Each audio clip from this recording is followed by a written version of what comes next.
basically we are raising criminals if we are not giving them physical touch बचपन में. कुछ You उसकी talked about spiritual needs. Spiritual needs भी हैं कुछ. मिसाल के तौर पे having a world view that actually helps you make sense of difficult experiences. Accident होता है कोई वेरी पेनफुल, तो अल्टीमेटली आपके दिमाग में ये सवाल आता है कि क्यों हुआ मेरे साथ, Yeah, why me? why me? A child when is born is a natural philosopher. मतलब let's suppose आपके सामने कोई उड़ता हुआ आ जाए, you will be like what the hell, what the hell just happened. तो for a child who is just born and is looking at everything, every phenomena is like that. ये analogy मुझे आपको बड़ी मजे की लगी कि एक बच्चे के लिए तो हर चीज़ ही लेविटेटिंग चीज़ है ना, जिस तरह आपके लिए लेविटेटिंग है. Exactly. Science falls short every time in fully explaining any damn thing that we are experiencing and doing right now. मतलब इस कमरे में 50 चीज़ें ऐसी हो रही हैं इस वक्त जो साइंस नहीं समझा सकती.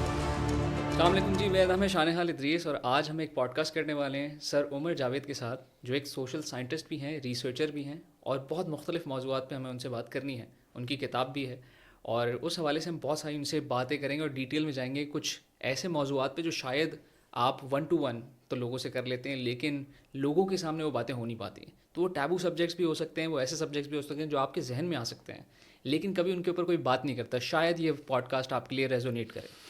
तो sir, welcome to the podcast. How are you? Thank you. अल्हम्दुलिल्लाह. ज़बरदस्त. सर, आज मेरे जहन में बहुत सारे ऐसे सवाल आते हैं जो शायद बहुत सारे लोगों के जहन में भी हों. आपके हिसाब से डायरेक्टली उसमें डीप डाउन करते हैं. एज एन इंसान आपने भी अच्छी खासी अपनी ज़िंदगी गुजारी, हम लोग भी ज़िंदगी गुजारते हैं. तो आपके हिसाब से जो इंसान का ब्रेन फंक्शन करता है उसके अंदर बहुत सारी फंक्शनैलिटीज़ हैं. फॉर एग्जांपल, हर इंसान की एक नीड होती है, ज़िंदा रहने की नीड. कुछ होती हैं जो उसके लवाजमात होते हैं, वो नीड नहीं होती, वांट्स होती हैं. तो आपके हिसाब से किसी भी इंसान के लिए नीड्स क्या होती हैं, वांट्स क्या होती हैं?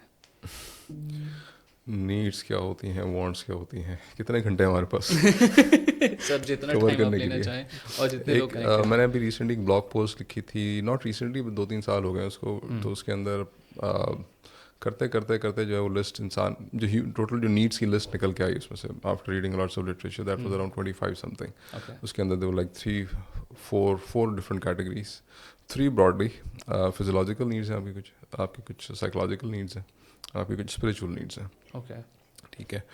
इंटेलेक्चुअल भी कह सकते हैं आप उनको. कुछ नीड्स आपकी इंटेलेक्चुअल भी, तो that's another, but that's a minor. But fundamentally आपकी फिजियोलॉजिकल हैं, साइकोलॉजिकल हैं और स्पिरिचुअल हैं. ठीक है. ठीक है. अब दैट्स अ लॉन्ग लिस्ट. तो अगर मैं आप बोलें तो मैं निकाल के बारी बारी सबको मैं एक्सप्लेन भी कर सकता हूँ, but that will take a lot of time. हम एक अम्ब्रेला टर्म में हाँ, ब्रॉडली स्पीकिंग फिजियोलॉजिकल नीड्स आपकी, आपको पानी चाहिए, आपको खाना चाहिए, आपको रोटी, कपड़ा, सांस मकान. चाहिए. रोटी, कपड़ा, मकान.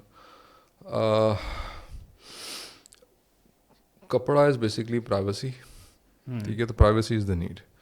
प्राइवेसी इज़ फिजियोलॉजिकल भी है, थोड़ी सी साइकोलॉजिकल भी है. ठीक है. दोनों इसमें एंगल आते हैं. ठीक. रोटी मकान जो है वो आपका शेल्टर है, तो वो सेफ्टी से कनेक्टेड है. Safety is more psychological of course. तो मकान is not a need, safety is the need basically. सही. मकान उसको पूरा कर रहा है. सेफ्टी से कहेंगे. तो मीन्स और नीड्स, कुछ होते हैं नीड्स होती हैं, कुछ मीन्स होते हैं.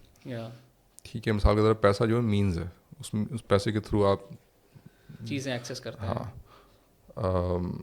तो ये अक्सर लोग कंफ्यूज हो जाते हैं कि अच्छा ये मेरे मीन्स हैं या मेरी नीड्स हैं. तो वो अक्सर ना मीन्स के पीछे भागते रहते हैं और कुछ अपना माइंड बिल्कुल फिक्सेटेड कर लेते हैं कि यार ये मेरी नीड है, as if despite the fact वो पर्टिकुलर नीड किसी और मीन्स के थ्रू भी पूरी हो सकती है पूरी. And but unfortunately we are like, तो दैट इज़ वाई नॉट ये डिफ्रेंशिएट करना कि भाई मीन्स क्या है और नीड्स क्या है. This is very important. अब यहाँ पर आपको आपकी बॉडी को न्यूट्रिशंस चाहिए, विटामिन्स, मिनरल्स चाहिए. ठीक है. अब वो किस तरह के खाने से ले रहे हैं, वो घर का खाना है, रेस्टोरेंट का खाना है, किधर का खाना है. अब दैट्स अ वीगन है, नॉन वीगन है, बड़ी डिबेट है. एग्जैक्टली. इसमें बहुत सारी डायमेंशन आ जाती है. फिर हाइड्रेशन इज़ द नीड. ठीक है. तो फिर इस तरह साफ़ हवा आपको चाहिए.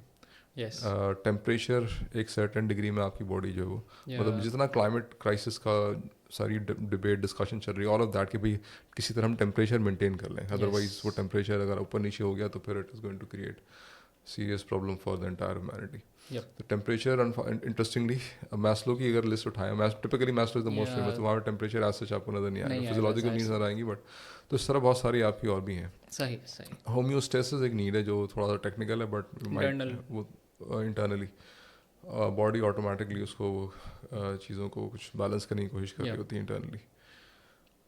इस तरह और भी हैं काफ़ी सारी.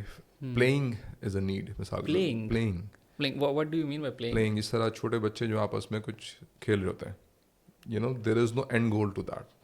Yeah. में देखा ना कोई ऑब्जेक्टिविटी तो कि नहीं. हम बच्चे खेल रहे हैं आपस में कुछ कोई भी एक्टिविटी कर रहे हैं, दे आर यू नो हम्म. खुद ही रूल्स बनाते हैं, खुद ही ब्रेक करते हैं, खुद ही नए रूल्स बनाते हैं, and they are like totally involve in the process. वो कुछ स्कोर करने की कोशिश नहीं कर रहे होते, they are not playing to score something, but they just playing. ठीक है, तो वो ये जो प्ले है ना, अनफॉर्चुनेटली हम बड़े होते होते भूल जाते हैं. हमें लगता है कि ये कुछ बच्चों वाली चीज़ है. आपकी सोशल As नॉर्म्स such. इजाज़त नहीं देते ना उसकी. सोशल नॉर्म्स को तो हमने तिया पाचा चलो, करना वो है आगे आ उनका, जाके because बात वो तो अनफॉर्चुनेटली सही. यानी very इफ सेट शॉर्टली आप ये कह रहे हैं कि ये नीड बड़े होने के बाद भी आपकी है ज़रूर. बिल्कुल है, okay, interesting. Because that little kid is still inside of you there. Hmm. वो बच्चा अभी तक है आपके अंदर कहीं ना कहीं. सही. तो एनीवेज, तो वो इस तरह की और भी हैं काफ़ी सारी. फिजियोलॉजिकल अब ये फिजियोलॉजिकल हो गई आपकी, ठीक है. Yeah, इस तरह आपकी साइकोलॉजिकल नीड्स हैं. साइकोलॉजिकल. साइकोलॉजिकल नीड्स में वैलिडेशन, एक्सेप्टेंस मीन्स के there is often there are time जब you want to feel accepted without any conditions, जहाँ पे आप Unconditional. ऐसे किसी इंडिविजुअल के साथ हो या किसी ऐसी गैदरिंग में जहाँ पे you don't have to put up any performance, you just there in your rawest form. You don't have to pretend or act anything. You can say any damn thing you want to say. Yeah. और without any you know fear के यार सामने वाला मुझे जज नहीं Judgment. करेगा या कुछ रिएक्ट नहीं करेगा कहते हैं ना negatively. सर कि हमारे स्कूल के जो फ्रेंड्स होते हैं हमारे Exactly. ज़िंदगी भर इसीलिए रहते हैं क्योंकि Exactly. उन्होंने कभी आपको जज नहीं जज किया. नहीं किया था आपको. एग्जैक्टली. तो ये एक वो है, ठीक है. पर इमोशनल साइकिल्स होती हैं इंसान की. ये unfortunately this is something totally out of our जो सोशल लेंस है ना हमारा, मतलब जी. या सोशल जो पैराडाइम्स हैं जिसके अंदर हम अनफॉर्चुनेटली शायद हम भुला चुके हैं इस चीज़ को. मे बी शायद हमारे एल्डर्स 200 साल पहले they were aware of this thing, but at least ये वाली जनरेशन थोड़ी सी शायद दोबारा से अवेयरनेस आ रही है, बट जिस तरीके से आ रही है वो उसको थोड़ा सा रिफाइन होने की ज़रूरत है. There are emotional cycles. मिसाल के तौर पे if you become angry at something, तो उसका एक प्रोसेस है. सही. किस तरह एंगर को आप अपने सिस्टम से दोबारा से वापस से आप नॉर्मल होते हैं. जिस तरह कोई चीज़ आपको बहुत ज़्यादा उदास कर दे, हाँ. ठीक है, एंगर, सैडनेस, स्ट्रेस, फ्रस्ट्रेशन, तो once your system is there, तो it takes some time to get back to the normal. Normal. तो उसका एक प्रोसेस होता है. अगर आप वो अलाउ नहीं कर रहे अपनी बॉडी को और अपनी पूरी ज़ात को उस पूरे प्रोसेस को, तो then subsequently you get stuck in that process और चीज़ें फिर एक्यूमुलेट होती हैं आपके अंदर, और जो वो एक्यूमुलेट होती हैं they can actually explode at some time. Okay. तो इमोशनल साइकिल्स को कंप्लीट करना is a need. Alright, because that is what the baseline for therapy is basically, right? Therapist को उसूली तौर पे काम करना चाहिए. वो कर रहे हैं नहीं कर रहे, दैट्स अच्छा. अ डिफरेंट स्टोरी, बट उसूली तौर पे थेरेपिस्ट को ये काम करना चाहिए. सही. अच्छा, स्ट्रेस को हमें थोड़ा अगर हम एक्सपैंड करने की कोशिश करें, because stress is a important concept. अगर हम आगे जो बात करने जा रहे हैं उस कॉन्टेक्स्ट में, कोई भी इंसान की जब नीड पूरी नहीं होती, नीड की बात कर रहा हूँ, वांट की बात नहीं कर रहा. जी. ठीक है, पानी है आपको नहीं मिल रहा, ठीक है, गर्मी ज़्यादा हो रही है, सर्दी ज़्यादा हो रही है, बॉडी को स्पेसिफिक न्यूट्रिएंट की ज़रूरत है, वो अवेलेबल नहीं है. आप कुछ एक्सप्रेस करना चाह रहे हैं, there is some thing that you want to say to somebody, you want somebody to listen, but there is nobody around. लोग अवेलेबल हैं लेकिन you are scared maybe कि मुझे रिएक्ट ना कर जाए या कुछ ना कर जाए, वगैरह वगैरह. तो जब इंसान की फंडामेंटल नीड पूरी नहीं होती, अच्छा हमने स्पिरिचुअल नीड्स की भी बात नहीं की, वो तो आखिर में एक और लिस्ट आएगी. तो जब वो नीड पूरी नहीं होती तो सिस्टम परसीव के देयर इज अ थ्रेट. अच्छा, थ्रेट फील होता है उसको. नीड अगर पूरी नहीं होगी तो आपका सिस्टम अंडर थ्रेट फील करेगा. बिकॉज नीड का मतलब है कि अगर वो नीड फुलफिल नहीं हो रही, there is some eventually going to be some kind of damage. कोई फंडामेंटल प्रॉब्लम हो जाएगा. कोई छोटा डैमेज हो सकता है, बड़ा डैमेज हो सकता है कि अभी डैमेज अभी ना हो इमीडिएटली, थोड़ा लॉन्ग टर्म में जाके हो. But your brain responds to it like हाँ, a foundational it's threat. Perceives as a threat, yes, okay. छोटा या बड़ा. ठीक है, whenever system is under threat तो आप ग्रेजुअली जाते हैं फाइट एंड फ्लाइट मोड में. हाँ, वही. Your cortisol level goes up. थोड़ी सा न्यूरोकेमिस्ट्री अगर उसकी देखें Yeah. तो your glucose also level also go up. No sorry, insulin level also go up. Insulin, okay. ठीक है, तो आपका जो फिजियोलॉजी है ना, बायोकेमिस्ट्री, वो थोड़ी चेंज होनी रहती है. तो that is what threat is actually. आपको भूख लगी हुई है, अब खाना नहीं मिल रहा, लेट्स सपोज, तो it can be a variety of different things. Obviously, okay. ठीक है, तो इस तरह अगर आपका सिस्टम थ्रेट में आ रहा है, लेट्स सपोज गाड़ी आप चला रहे थे तेज़ी से, एकदम से कोई आगे आ गया, बड़ी ज़ोर से आपने ब्रेक लगाई, हाँ, एक्सीडेंट तो कुछ नहीं हुआ, वही बच गया, but your cortisol level is going to हाँ. Go very high. ठीक है, अपेरेंटली. अच्छा, आपका दिल चाहेगा उतर के उसको कुछ लगाओ जोर से. पाकिस्तान मेरा में तो तो बहुत दिल चाहता है. हाँ, पाकिस्तान में तो यही मैं होगा. तो उतर के कुछ करूं. अच्छा, सामने वाला समटाइम बोल गया, नहीं भाई कुछ हुआ तो नहीं ना, वाई यू रिएक्टिंग, हाँ, ये कुछ हुआ तो नहीं. सही बात है, बिल्कुल. Why you reacting. भाई तो मेरी पूरी फिजियोकेमिस्ट्री चेंज हो गई एक सेकंड के अंदर. मेरा कोर्टिसोल लेवल आसमान पे गया हुआ है, मेरा एमेगडाला फुल रिएक्टिव मोड के अंदर चला गया. Yeah. मेरा दिल चाह रहा है मैं तुम्हें तो वो जो डैमेज गाड़ी को तो नहीं हुआ, उस बंदे को भी नहीं Internal हुआ, damage. बट मेरी my endocrine system is completely out of balance. सही. ठीक है, तो वो नज़र नहीं आता सामने वाले को. अनफॉर्चुनेटली जिस तरीके से हम लोगों से इंटरेक्ट कर रहे हैं किसी भी कॉन्टेक्स्ट में, ऑफिस के अंदर, यूनिवर्सिटीज़ में, तो ये जो इंटरनल बायोकेमिस्ट्री पे जो इफेक्ट आता है ना चीज़ों, किसी भी चीज़ का, वो हम unfortunately that is completely out of our, it's a kind of a cultural blind spot. Blind spot है, बिल्कुल. बहुत सारे केसेस में वो हम नहीं उसको एक्नॉलेज करते. Anyways, okay. तो दिस इज़ व्हाट जो आपको ये नीड है ना. हम क्या बात कर रहे थे पहले, we are talking about these cycles. Cycles. तो स्ट्रेस में आप आते हैं तो there is a need to get back to normal. Yeah. जो system will take some time. अब क्योंकि आपका एंडोक्राइन सिस्टम ने एक सर्टेन तरीके से रिएक्ट किया है, तो उसको पता है किस तरीके से वापस आना है, but the environment has to be conducive enough for that. Okay. ठीक है, इस तरह आपका ग्रीफ की साइकिल होती है. तो ये there are different types of emotional cycle जिन्होंने कंप्लीट होना होता है. जी. अच्छा, साइमल्टेनियसली ऑफन दिस हैपेंस कि आप बिल्कुल ऑपोजिट टाइप के इमोशंस एक्सपीरियंस करते हैं. मैं साइकोलॉजिकल नीड्स की बात कर रहा हूँ अभी दोबारा. Okay. Another need. You can be happy and sad at the same time. Interesting. Would you like to expand on that? Yeah. मिसाल के तौर पे you're going to some other country. Okay. ठीक है, एक्साइटमेंट भी है, पर तो आप छोड़ के जा रहे हैं बहुत सारे लोगों को. सही. So you know, a mother is about to have a child. But she's had to ठीक go है, through the pain. fear भी है, excitement भी Yeah. है. So you can be happy and sad at the same time. Just like that, you can be very scared and very excited at the same time also. तो you can simultaneously there are experiences जिसके अंदर बिल्कुल opposite किस्म के emotions आ सकते हैं. तो the need is to acknowledge both of them.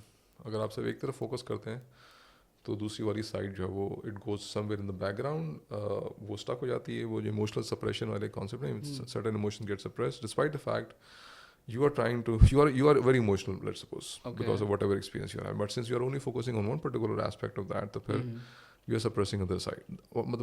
It's a kind of an automatic thing. Unconsciously you suppress the other side without realizing. एक छोटा सवाल पूछूंगा, आप yes no बताइएगा कि can we do it consciously, like we prioritize both of them or one of them?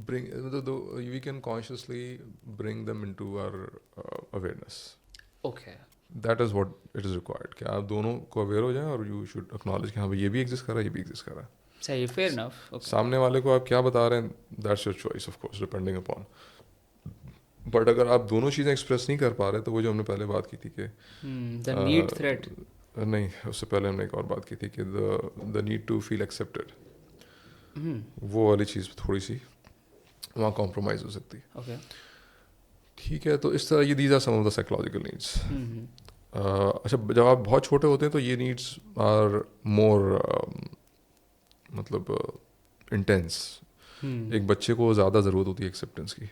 ऐसा ही है. ठीक है, और वो एक्सेप्टेंस बहुत सारे काम पेरेंट्स नॉन वर्बली भी कर रहे होते हैं जिससे वो सेंस करता है कि मुझे एक्सेप्टेंस मिल रही है कि नहीं मिल रही. फॉर एग्जांपल बच्चा कोई चीज़ लाता है दिखाने के लिए माँ को, देखे मैंने कुछ किया है, माँ is occupied in something else. कहते हैं अच्छा भी जाओ, मैं कुछ काम कर रही हूँ, थोड़ी देर में. बहुत अच्छा है. हाँ एग्जैक्टली. तो if you not giving the right reaction, अच्छा इसका मतलब माँ की मजबूरी होती है, of course we not blaming the mothers, but वो नीड माँ बच्चे की पूरी उस तरह नहीं होती. अच्छा, अब वो जो साइकोलॉजिस्ट इस माँ और बच्चे के डायनामिक्स से बात करते हैं, दे अंडरस्टैंड कि माँ इज़ नॉट 100% अवेलेबल और there has to be multiple mother figures. It's very interesting. Important. Okay. माँ बिजी है तो grandmother should be there, some aunt should be there, कोई mothering figure should be there, खासतौर पर बच्चा अगर बहुत छोटा है. जब बच्चा बड़ा हो जाता है तो ऑब्वियसली उसको फिर इतनी. अच्छा, इससे पहले आप आगे बढ़ें, आपने स्पेसिफाई किया मदरिंग फिगर ना, तो ज़ाहिर है एक लोगों की अंडरस्टैंडिंग भी है कि क्या यही चीज़ फादर भी प्रोवाइड कर सकता है, और नहीं कर सकता तो क्यों? For a very small child everybody is a mother. Oh, interesting. Physiological relationship थोड़ा सा डिफरेंट है ऑफ कोर्स, बिकॉज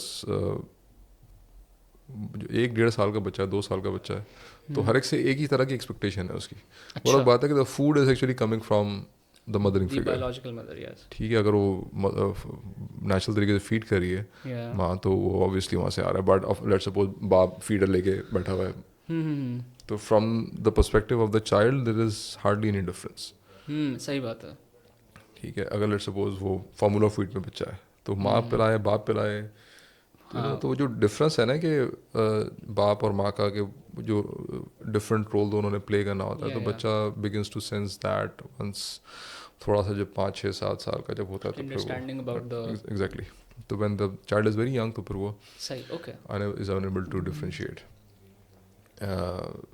ये एक्सेप्टेंस की नीड, मतलब आप कह रहे हैं कि चाइल्ड के लेवल से ही आना शुरू हो जाती वो तो एग्जैक्टली है, मतलब इंटेंसिव है. From day one, from the first minute, कौन सा उसमें है? फर्स्ट या फर्स्ट सेकेंड आप कह रहे हैं, तो for starts example crying, yeah. There are studies done. मतलब एक कम्युनिटी थी वहाँ, न्यू बॉर्न बेबीज़ की डेथ बहुत ज़्यादा हो रही थी, तो वो उन्होंने स्टडी किया, पता चला कि वो they have this weird culture of बच्चे को बिल्कुल अकेला, जो है वो जैसे ही बॉर्न होता पैदा होता है ना, वो कहीं अकेला छोड़ देते हैं उसको for some couple of hours. Okay. The child literally dies. हालांकि उसका भूख भी ऐसा, मतलब इतनी बॉडी में एनर्जी होती है कि वो 2 घंटे सर्वाइव कर जाए. सही. तो it is not shortage of water और फूड. पर जब वो इन्वेस्टिगेट किया तो पता चला कि जो फिज़िकल टच है माँ का, अच्छा, इंटरेस्टिंग. तो एक स्टडी एक और मैं देख रहा था, तो उसमें उन्होंने देखा कि जिस तरह टच करते हैं ना बच्चे को माँ, हल्के हल्के सलाह रही, उसकी बाकायदा उन्होंने स्पीड कैलकुलेट की और प्रेशर कैलकुलेट किया. उन्होंने कहा there is a Goldilocks zone, मतलब देयर इज अ जोन, अगर बहुत तेज़ नहीं हो बहुत स्लो नहीं हो, and if the mother is doing this, तो बच्चे का जो इम्यून सिस्टम है वो ज़्यादा बेहतर तरीके से काम करता है. Wow, that's you know, interesting.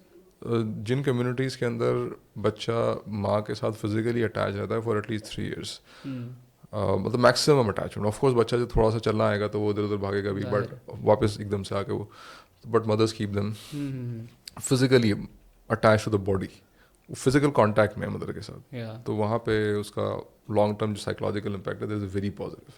Sense of security, confidence, self belief, all everything is super. And all of this is happening internal of that body, right? We can't see हाँ, that. ये फिजियोलॉजिकल भी है, because बच्चा अगर let's suppose isolate छोड़ा हुआ है आपने, तो बच्चे की पूरी फिजियोलॉजी रीस्ट्रक्चर हो रही है. For example nervous system is going into fight and flight continuously. या. ठीक है, तो बच्चा इज लाइक यार आई एम, मैं तो अगर मुझे प्रॉब्लम है तो मैं किसके पास जाऊँ. ठीक है, एंड सब्सिक्वेंटली व्हाट हैपेंस के द चाइल्ड eventually learns कि it is only me who can actually take care of me. Okay. और अगर ये बहुत ज़्यादा ingrained हो जाए तो literally this can lead to the development of a sociopathic personality. Yeah. And sociopath is somebody who is only concerned about himself, doesn't care about anybody else. Zero compassion, zero empathy. तो जिन cultures के अंदर ये unfortunately इस तरह की parenting methods को उन्होंने adopt किया, जिन बच्चों को जिन्होंने आइसोलेट करने की कोशिश किया एज क्विकली एज पॉसिबल, तो वहाँ पर वी कैन फाइंड इसके जो मेंटल हेल्थ के जो इश्यूज़ हैं कंपैरेटिवली बहुत ज़्यादा है. सही. बच्चों में या तो वो एग्रेशन की तरफ चले जाते हैं बच्चे, या फिर वो डिप्रेशन वाली साइड पे या फिर एडिक्शन वाली साइड पे चले जाते हैं.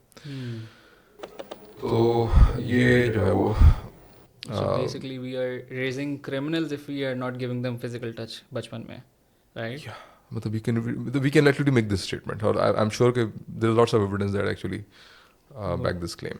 Okay, interesting. Yeah. या तो आप criminals रेस कर रहे हैं, या फिर आप addicts, mentally ill individuals रेस कर रहे हैं. एडिक्ट्स या फिर individuals who are suicidal, who are depressed, तो वो सारी की सारी जो इश्यूज हैं वो उस फिजिकल कांटेक्ट जो बचपन में मिल रहा है बच्चे को, not just physical contact, there are lots of other dynamics going on. मिसाल के तौर पर बच्चा टेढ़ी मेढ़ी शक्लें बनाता है, ओके. तो what you are suppose to do if you are, आप कोई भी हो, हाँ. You might not even know the child, let's suppose Yeah. आप कहीं बस में जा रहे हैं, आपके सामने बच्चा टेढ़ी मेढ़ी शक्लें, what you are suppose to do, तो कम आ रहे हैं. हमें तो अजीब सा ही लगेगा, मतलब ये क्या हो रहा है. तो अगर हंसी- बच्चा आपको देख के अगर टेढ़ी मेढ़ी शक्लें बना रहा है तो हमें अपने बारे यू में मसला suppose to mirror okay. what the child is doing है. ओके. ठीक है, What's तो the उसकी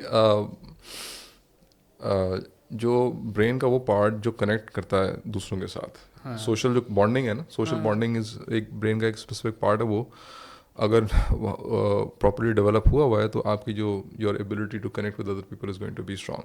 अगर डेवलप नहीं हो रहा हुआ तो you will be not be able to connect with other Connect with people. other तो जो मिररिंग वाला काम है ना, जी जी जी. पेरेंट्स खास तौर पे कर रहे होते हैं बच्चों के साथ, हाँ. तो अगर वो नहीं करते तो फिर वो सोशल बॉन्डिंग की जो एबिलिटी है बच्चे की वो वीक हो जाती है मतलब Okay. Child actually grows up. तो ये सारी की सारी जो है वो, Yeah. तो अभी हमने कुछ साइकोलॉजिकल नीड्स की बात की, हमने फिजियोलॉजिकल नीड्स की बात की की, है. और भी बहुत सारी. Yeah, yeah. अगर तफसील में जाना है तो I can open up the You thought कुछ you talked उसकी, about हाँ, spiritual needs as spiritual well, needs भी हैं कुछ. मिसाल के तौर पे हैविंग अ क्लियर कॉन्शियस, ये थोड़ा सा जब आप बड़े होते हैं ना तो इवेंचुअली, mature थोड़ा सा दिमाग आप. या having a clear conscious, having a sense of purpose, having a world view that actually helps you make sense of difficult experiences.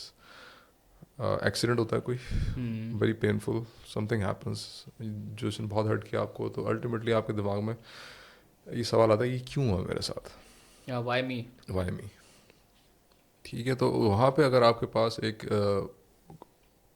ऐसा कॉन्सेप्चुअल फ्रेमवर्क ना मौजूद हो that actually helps you make sense of your entire living experience, तो so the world view. एक और बड़ा अच्छा German language का एक वर्ड है but I keep forgetting that, तो that's a much more comprehensive term. तो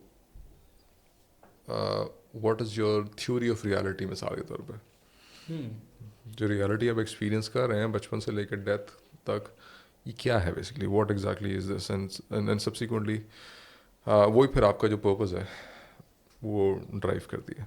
first you going to define कि this is what it is and my role in this particular reality is this. ठीक है, मिसाल के तौर पे अगर आप GTA 5 खेल रहे हैं जी. तो यू नो कि व्हाट दिस इज.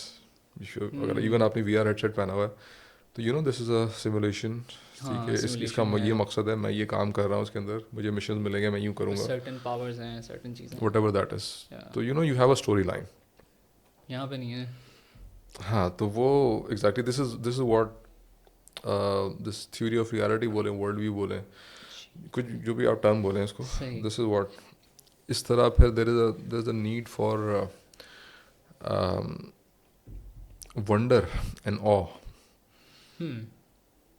कुरान आपसे कहता है ना कि जरा नेचर में देखो और गौर करो एंड यू विल बी, गौर फिक्र करें. Thought. नॉट जस्ट गौर फिक्र, you will be struck with wonder. एक होता है ना you're awe struck, तो आप हाँ. कोई चीज़ देखते हैं जो which is Magnificent. Absolutely Grandeur. Magnificent. मतलब टिपिकली जब मैं क्लास में से मुझे भी मौका मिलता है बात करने का तो मैं उनको वीडियो निकाल के दिखाता हूँ. अच्छा, वहाँ पे बड़ा सा एक मल्टीमीडिया होता है ना, मल्टीमीडिया पे ज़्यादा अच्छे इफेक्ट्स आते हैं. जी जी जी. तो for example if you look at किसी ऐसी जगह पे जाएं जहाँ पे आसमान बिल्कुल क्लियर हो और there is no light pollution, हाँ, you'll see so many stars. और जब आप आसमान को देखते हैं तो your mind is like what the hello this is, and you can literally see milky way. Yeah, 100%. ठीक है, और अगर ज़्यादा क्लैरिटी है तो you can literally see Andromeda Galaxy with your naked eye. उसके लिए टेलीस्कोप की भी जरूरत नहीं है आपको, यू कैन एक्चुअली ऐसे ही पिन है. पॉइंट, ऐसे ही है. बट शहर में वो चीज़ आपको नज़र नहीं आती. ऐसे ही है. तो दैट इस तरह के जो एक्सपीरियंसेस हैं, या फिर आप फर्स्ट टाइम जब आप नॉर्दर्न एरियाज जाते हैं और आप इतनी बड़ी पहाड़ी देखते हैं, हाँ. Yeah, that is also. You have this, How is this real? How this real, and आपको अपनी ज़ात बहुत छोटी सी उसके छोटी सामने सी, नज़र आती बिल्कुल है, और सही. उसका एक पूरा एक साइकोलॉजिकल इम्पैक्ट होता है उसका. तो एक टर्म है रेवरेंस, Yes. और साइकोलॉजिस्ट जो वो क्रिटिसाइज़ कर रहा था साइंटिफिक जो अप्रोच है नेचर को स्टडी करने की, तो वो ही वाज बीइंग क्रिटिकल के साइंस ने इस रेफरेंस को किल कर दिया, अच्छा। क्योंकि आप हर चीज़ को एक्सप्लेन करने पे उतर आते हैं and you try to describe it in a very mechanical lifeless way, robotic. Robotic kind of a way. Hmm. Sun is a hot ball, yellow ball, उसका ये टेम्परेचर है, इसमें ये गैसेज हैं, मैं फलाना ही हूँ.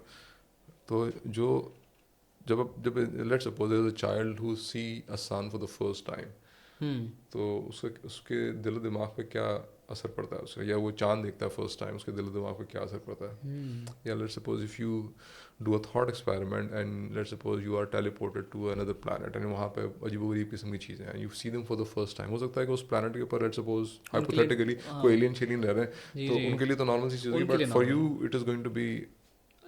N alien experience basically, yes. तो I was reading this book Sophie's World, Jostein gardener.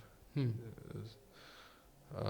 तो उसमें it's a kind of novel, और वो उसमें स्टोरीज के थ्रू उसने हिस्ट्री ऑफ फिलोसफी को पूरा ओके। डिस्क्राइब किया है. Interesting. Somebody want to have a very quick view कि पूरी फिलोसॉफिकल आइडियाज़ किस तरह डेवलप हुए पिछले जी। 3000 साल में, तो आई वुड सजेस्ट कि आप ये किताब पढ़ लें. अच्छा, सोफीज वर्ल्ड। एंड और you can literally ask an 8th class student, school का बच्चा आराम से पढ़ के पूरी हिस्ट्री ऑफ फिलोसफी उसको समझ में आ जाएगी. समझ आ अच्छा, जाएगा। आइडियाज़ इस तरीके से डेवलप हुए हिस्ट्री के अंदर. एक ओके। बच्ची है, एक वो मैजिशियन से बातें कर रही है, मैजिशियन उसको कहानियाँ सुना रहा है, you no. Oh that's really nice, या। तो उसके अंदर उसने बताया कि a child when is born is a natural philosopher. Why? Because for him, मतलब लेट्स सपोज आपके सामने कोई उड़ता हुआ आ जाए, हाँ। somebody is levitating in front of you, you'll be like, what the hell, हाँ। what the hell just happened? So for a child who is just born and he's looking at everything, every phenomena is like that. Oh every dam that's phenomena is like that. और थोड़ा या। सा अगर आप गौर करना शुरू करें ना, अभी लेफ्ट राइट चीज़ें जो आपके हो रही हैं, science falls short every time in fully explaining any damn thing that we are experiencing and doing right now. हम्म। मतलब इस कमरे में 50 चीज़ें ऐसी हो रही हैं इस वक्त जो साइंस नहीं समझा सकती इस कमरे में राइट नाउ. हमारी बॉडीज़ के अंदर, हमारे माइंड्स के अंदर consciousness is a big scientific problem. Nobody can actually या। explain consciousness. तो आपके सेल के अंदर किस तरह पूरी मशीन्स रेप्लिकेट कर रही हैं DNA, it's a whole machine. Even मेरा ख्याल है कॉन्शियंस का जो सब्जेक्ट है वो शायद एथियस्ट भी एक्सप्लेन नहीं कर सक रहा। कॉन्शियसनेस का नहीं, हाँ। कोई भी नहीं कर सकता. नोबडी. मैं वो एक वाइड सब्जेक्ट है जो जिस पे वो फंसा देगा आपको रिलीजन में। वो हाँ, कॉन्शियसनेस के अलावा हाँ, there are, this is one of a big serious problem. Yeah. तो they keep devising new theories कि हाँ ये होगा वो होगा, बट कुछ कॉन्क्रीट कुछ भी नहीं है ये उनके पास. एनालॉजी मुझे आपको बड़ी मजे की लगी, हाँ. क्योंकि एक बच्चे के लिए तो हर चीज़ ही लेविटेटिंग चीज़ है ना, जिस तरह आपके लिए लेविटेटिंग है। एग्जैक्टली. तो वो युंग ने भी इसमें बात की है, एक और साइकोलॉजिस्ट थॉमस करके कुछ नाम है उसका, तो वो ये कहता है कि ये एक फंडामेंटल साइकोलॉजिकल नीड है to be in that state frequently, because ये it gives you a sense of perspective about who you actually are. The state of और वंडरिंग। वंडरिंग, या ओके। रेवरेंस. ऑफन टाइम आपका ego जो है ना बहुत फूल जाता है, खासतौर पे when you are a teenager और you in your early 20s 30s. Professionally अगर आप थोड़ा सक्सेसफुल हो गए तो आपका ईगो, तो सही ईगो बात में से ईगो को हवा निकालने के लिए, हाँ। हम्बल मतलब ego which is inflated is a very unbalance state of your mind. इस पे भी हम किसी टाइम पे बात कर सकते हैं डिटेल में. या। तो उसको तो वापस बैलेंस की तरफ लाने के लिए these kind of experiences are very important. Okay. Otherwise फिर व्हाट हैपेंस कि यू आर कि ओके फाइन, मुझे सब आता है, मुझे सब पता है, आई कैन एक्सप्लेन एवरीथिंग, तो आपकी ग्रोथ बेसिकली स्टॉप हो गई. सही बात है, एग्जैक्टली। ठीक है. और anything which is stopping your growth is going to kill you interesting. eventually, not quickly but eventually. So that is, you are uh, allowing death to approach you much quicker if you are not growing in any aspect of your existence. मतलब आपकी psychologically आप continuously grow करते रहते हैं, spiritually continuously grow करते रहते हैं. Physical growth obviously एक certain time पे आगे, but psychologically, intellectually, spiritually you keep growing. कोई upper limit नहीं है उसकी. सही. And again if we talk about spiritual needs की जब हम बात करते हैं, तो आपके हिसाब से भी ये थोड़ा सा एक प्रिविलेज्ड कॉन्सेप्ट तो है ना, क्योंकि देखें we understand privilege in what sense? Privileged इस सेंस में कि जिस इंसान के लिए ज़िंदगी का बेसिक प्रॉब्लम सॉर्ट आउट नहीं है, तो वो तो उस तक पहुंच ही नहीं सकता ना कि मेरा सेंस ऑफ पर्पस क्या नहीं तो है। वो तो सबसे पहले पहुंचता है इनफैक्ट। अच्छा। इंटरेस्टिंगली अंबिया ओके। है जो तबलीग स्टार्ट की वो तो आप देखें ना उसमें स्टार्टिंग में अलीट से स्टार्ट नहीं किया उन्होंने, आम आदमी को एड्रेस किया। और टिपिकली जो रिवर्ट होने वाले लोग होते थे वो तो गरीब ही होते थे ज़्यादातर। सही बात है। अलीट तो सबसे बाद में हुआ because elite has lot to lose. अच्छा, इसमें एक अंडरस्टैंडिंग है, मैं मतलब एंटाई मज़हब बात नहीं कर रहा, मैं एक हाँ अंडरस्टैंडिंग के लिए बात करना चाह हाँ। रहा हूँ कि ऐसा होता है ना कि जो गरीब इंसान है, अब देखें किसी की चॉइस तो नहीं है गरीब होना, हम्म ठीक है, अगर वो गरीब पैदा हुआ है तो वो बाय नेचर्स हम्म चॉइस हुआ है। हम्म तो अब मसला ये है कि एवरीवन वांट्स एन आउटलेट और अ सपोर्ट फॉर हिम और हर हम्म to either shift the blame to और put their trust to। सही। तो अब उसके लिए गरीब सबसे बेस्ट टारगेट है ना, आप समझ रहे हैं कि मैं किसके लिए से गरीब इंसान के लिए सबसे बेस्ट टारगेट है ना ये मजहब, आप समझ रहे हैं कि टारगेट। टारगेट, क्योंकि टारगेट से मैं टारगेट ऑडियंस, मेरे लिए बेस्ट टारगेट ऑडियंस गरीब इंसान है। हाँ सही है, क्योंकि उसको सपोर्ट के लिए चाहिए या तो ब्लेम के लिए कोई चाहिए। हाँ ब्लेम देगा शैतान को, सपोर्ट ट्रस्ट देगा अल्लाह ताला को। हाँ आप समझ रहे हैं, तो राइट मैं इस हिसाब से देख रहा हूँ। तो हाँ इसमें मेरा पॉइंट ये कि ये इंसान जो था, चूंकि बेसिक नीड्स इसकी पूरी नहीं थी, इसलिए आप इसको स्पिरिचुअल नीड पे ले गए। Eight the end of the day अगर आप उसको बेसिक नीड देते हैं तो शायद एक अमीर आदमी इतना ज़्यादा नहीं सोचेगा मज़हब के बारे में। आई थिंक फ्रॉइड किसने मार्क्स ने कुछ इस तरह की बात की है कि रिलीजन इज बेसिकली द अफ्यून of the masses something like that. मतलब रिलीजन को एक्सप्लॉइट तो बहुत सारे लोगों ने किया, इसी तरीके से किया आई थिंक कि वो दे मैनिपुलेट पुअर डेस्परेट पीपल या और उनको फिर यूज़ भी करते हैं। और ऐसे हमारे यहाँ भी पॉलिटिकल टूल है, आपको इनफैक्ट होते हुए नज़र आएंगे बहुत सारे लोग ऐसा ही है, ऐसा पॉलिटिकल ही है, मकासद के लिए ऐसा ही है। Unfortunately. But prophets were not exploiting people in this sense. Obviously वो ज़ाहिर हमारा ईमान तो डिफरेंट है। हाँ तो हम दैट इज़ वाई मतलब I am not talking about the current religious जो स्टैब्लिशमेंट है आपकी। I am talking about prophets. और जब भी कोई भी रिलीजन आता था तो यू नोटिस के the poor person was the first one to या उसके लिए कन्वर्ट होना आसान है। Why because he is not part of some establishment, वो अकेला है। तो for that reason it becomes easier for them to. और वो फिर आप उसके अंदर एक और एंगल ये भी है कि अच्छा अमीर आदमी भी है ना, वो अपनी नीड्स उसकी फुलफिल नहीं हो रही थी। ही इज़ मोर और लेस इन एन इल्यूजन कि उसकी नीड फुलफिल हो रही है। and often time since he has a lot more to lose to uski sense of security, but all what happens ke it takes him much more longer to realize. Why? Because he has lots of things around he him is already that pre occupied. या जो उसको ये illusion दे रही हैं कि हाँ भाई तुम्हारी नीड्स हैं वो सही। फुलफिल हो रही हैं। तो थोड़ा सा टाइम लगता है उसको उस illusion से निकलने में। गरीब आदमी के लिए things are more obvious. या So that is why probably when you give a message कि हाँ भाई this is what your life is basically all about, this is the ultimate purpose of that, तो अल्टीमेटली गरीब आदमी के लिए उसके ऊपर सही आना इज ईजियर आई गेस। तो हमने ये भी अंडरस्टैंड किया, जो मुझे समझ आया कि हम एज ह्यूमन बीइंग्स अपनी नीड्स तो पूरी तो करना चाहते हैं, that's for sure, that's the base line. और हर एक का अपना अपना एक प्रोसेस है उसको करने का। जैसे एक प्रोसेस हमने समझा कि एक रिलीजन है उसका प्रोसेस, को रिलीजन से एसोसिएट होता है and then he gets connected to some ideas that helps him to fulfil that need. क्या आपको लगता है इसके अलावा कोई तरीका है? जैसे फॉर एग्जांपल मुझे जो जहन में आ रही है वो जो आपने अभी थोड़ी देर पहले बात की थी कि एडिक्शन जो एक चीज़ है, किसी चीज़ से आपको वो नीड याद ही ना रहे, या फिर आप वो नीड एक इल्यूजन क्रिएट करते हैं उस सर्टेन इनटेक से, सब्सटेंस से, तो उसके हवाले से आपका क्या ये भी एक प्रोसेस है उस वो एक नीड बीच में आपने वांट्स की भी, तो वांट्स वाली कैटेगरी में डाल सकते हैं उसको। ओके वांट को अच्छा let me first describe what wants are, okay जो मेरी अंडरस्टैंडिंग है, फिर हम एडिक्शन पे आते हैं। Okay When you don't understand your needs, this is my personal assessment of the vibe. Okay, There okay. can be other yes understanding about this also. So when you don't understand your needs, feel तो होगा कुछ ना कुछ, something is missing in your life, कुछ ना कुछ तो feel हो रहा है जाहिर आपको, but you don't understand what that is. तो फिर आप मार्केट जाते हैं, कोई इश्तिहार देखते हैं, somebody tells कि अच्छा आप ये बाय कर लें, you know, and you are maybe I need this. या तो आप उसको, तो वो चीज़ जो आपको ये सेंस दे रही हो कि हाँ भाई आपकी नीड जो है फुलफिल हो जाएगी, that becomes your want eventually. Actual कुछ और होता है, हम्म। ठीक है। तो when you don't understand your needs, तो वो misunderstood need becomes a want ultimately, सही। ठीक बेसिकली है। जो कैपिटलिस्ट माइंडसेट उसको इस्तेमाल कर रहे हैं आपको फिर वो एग्जैक्टली बिजनेस करने मतलब कैपिटलिज्म में फिर इवेंचुअली मतलब the best consumer for a capitalist is somebody who doesn't understand his needs. के। Good, nice. क्योंकि फिर आपको चीज़ बेचना बहुत आसान है, हम्म।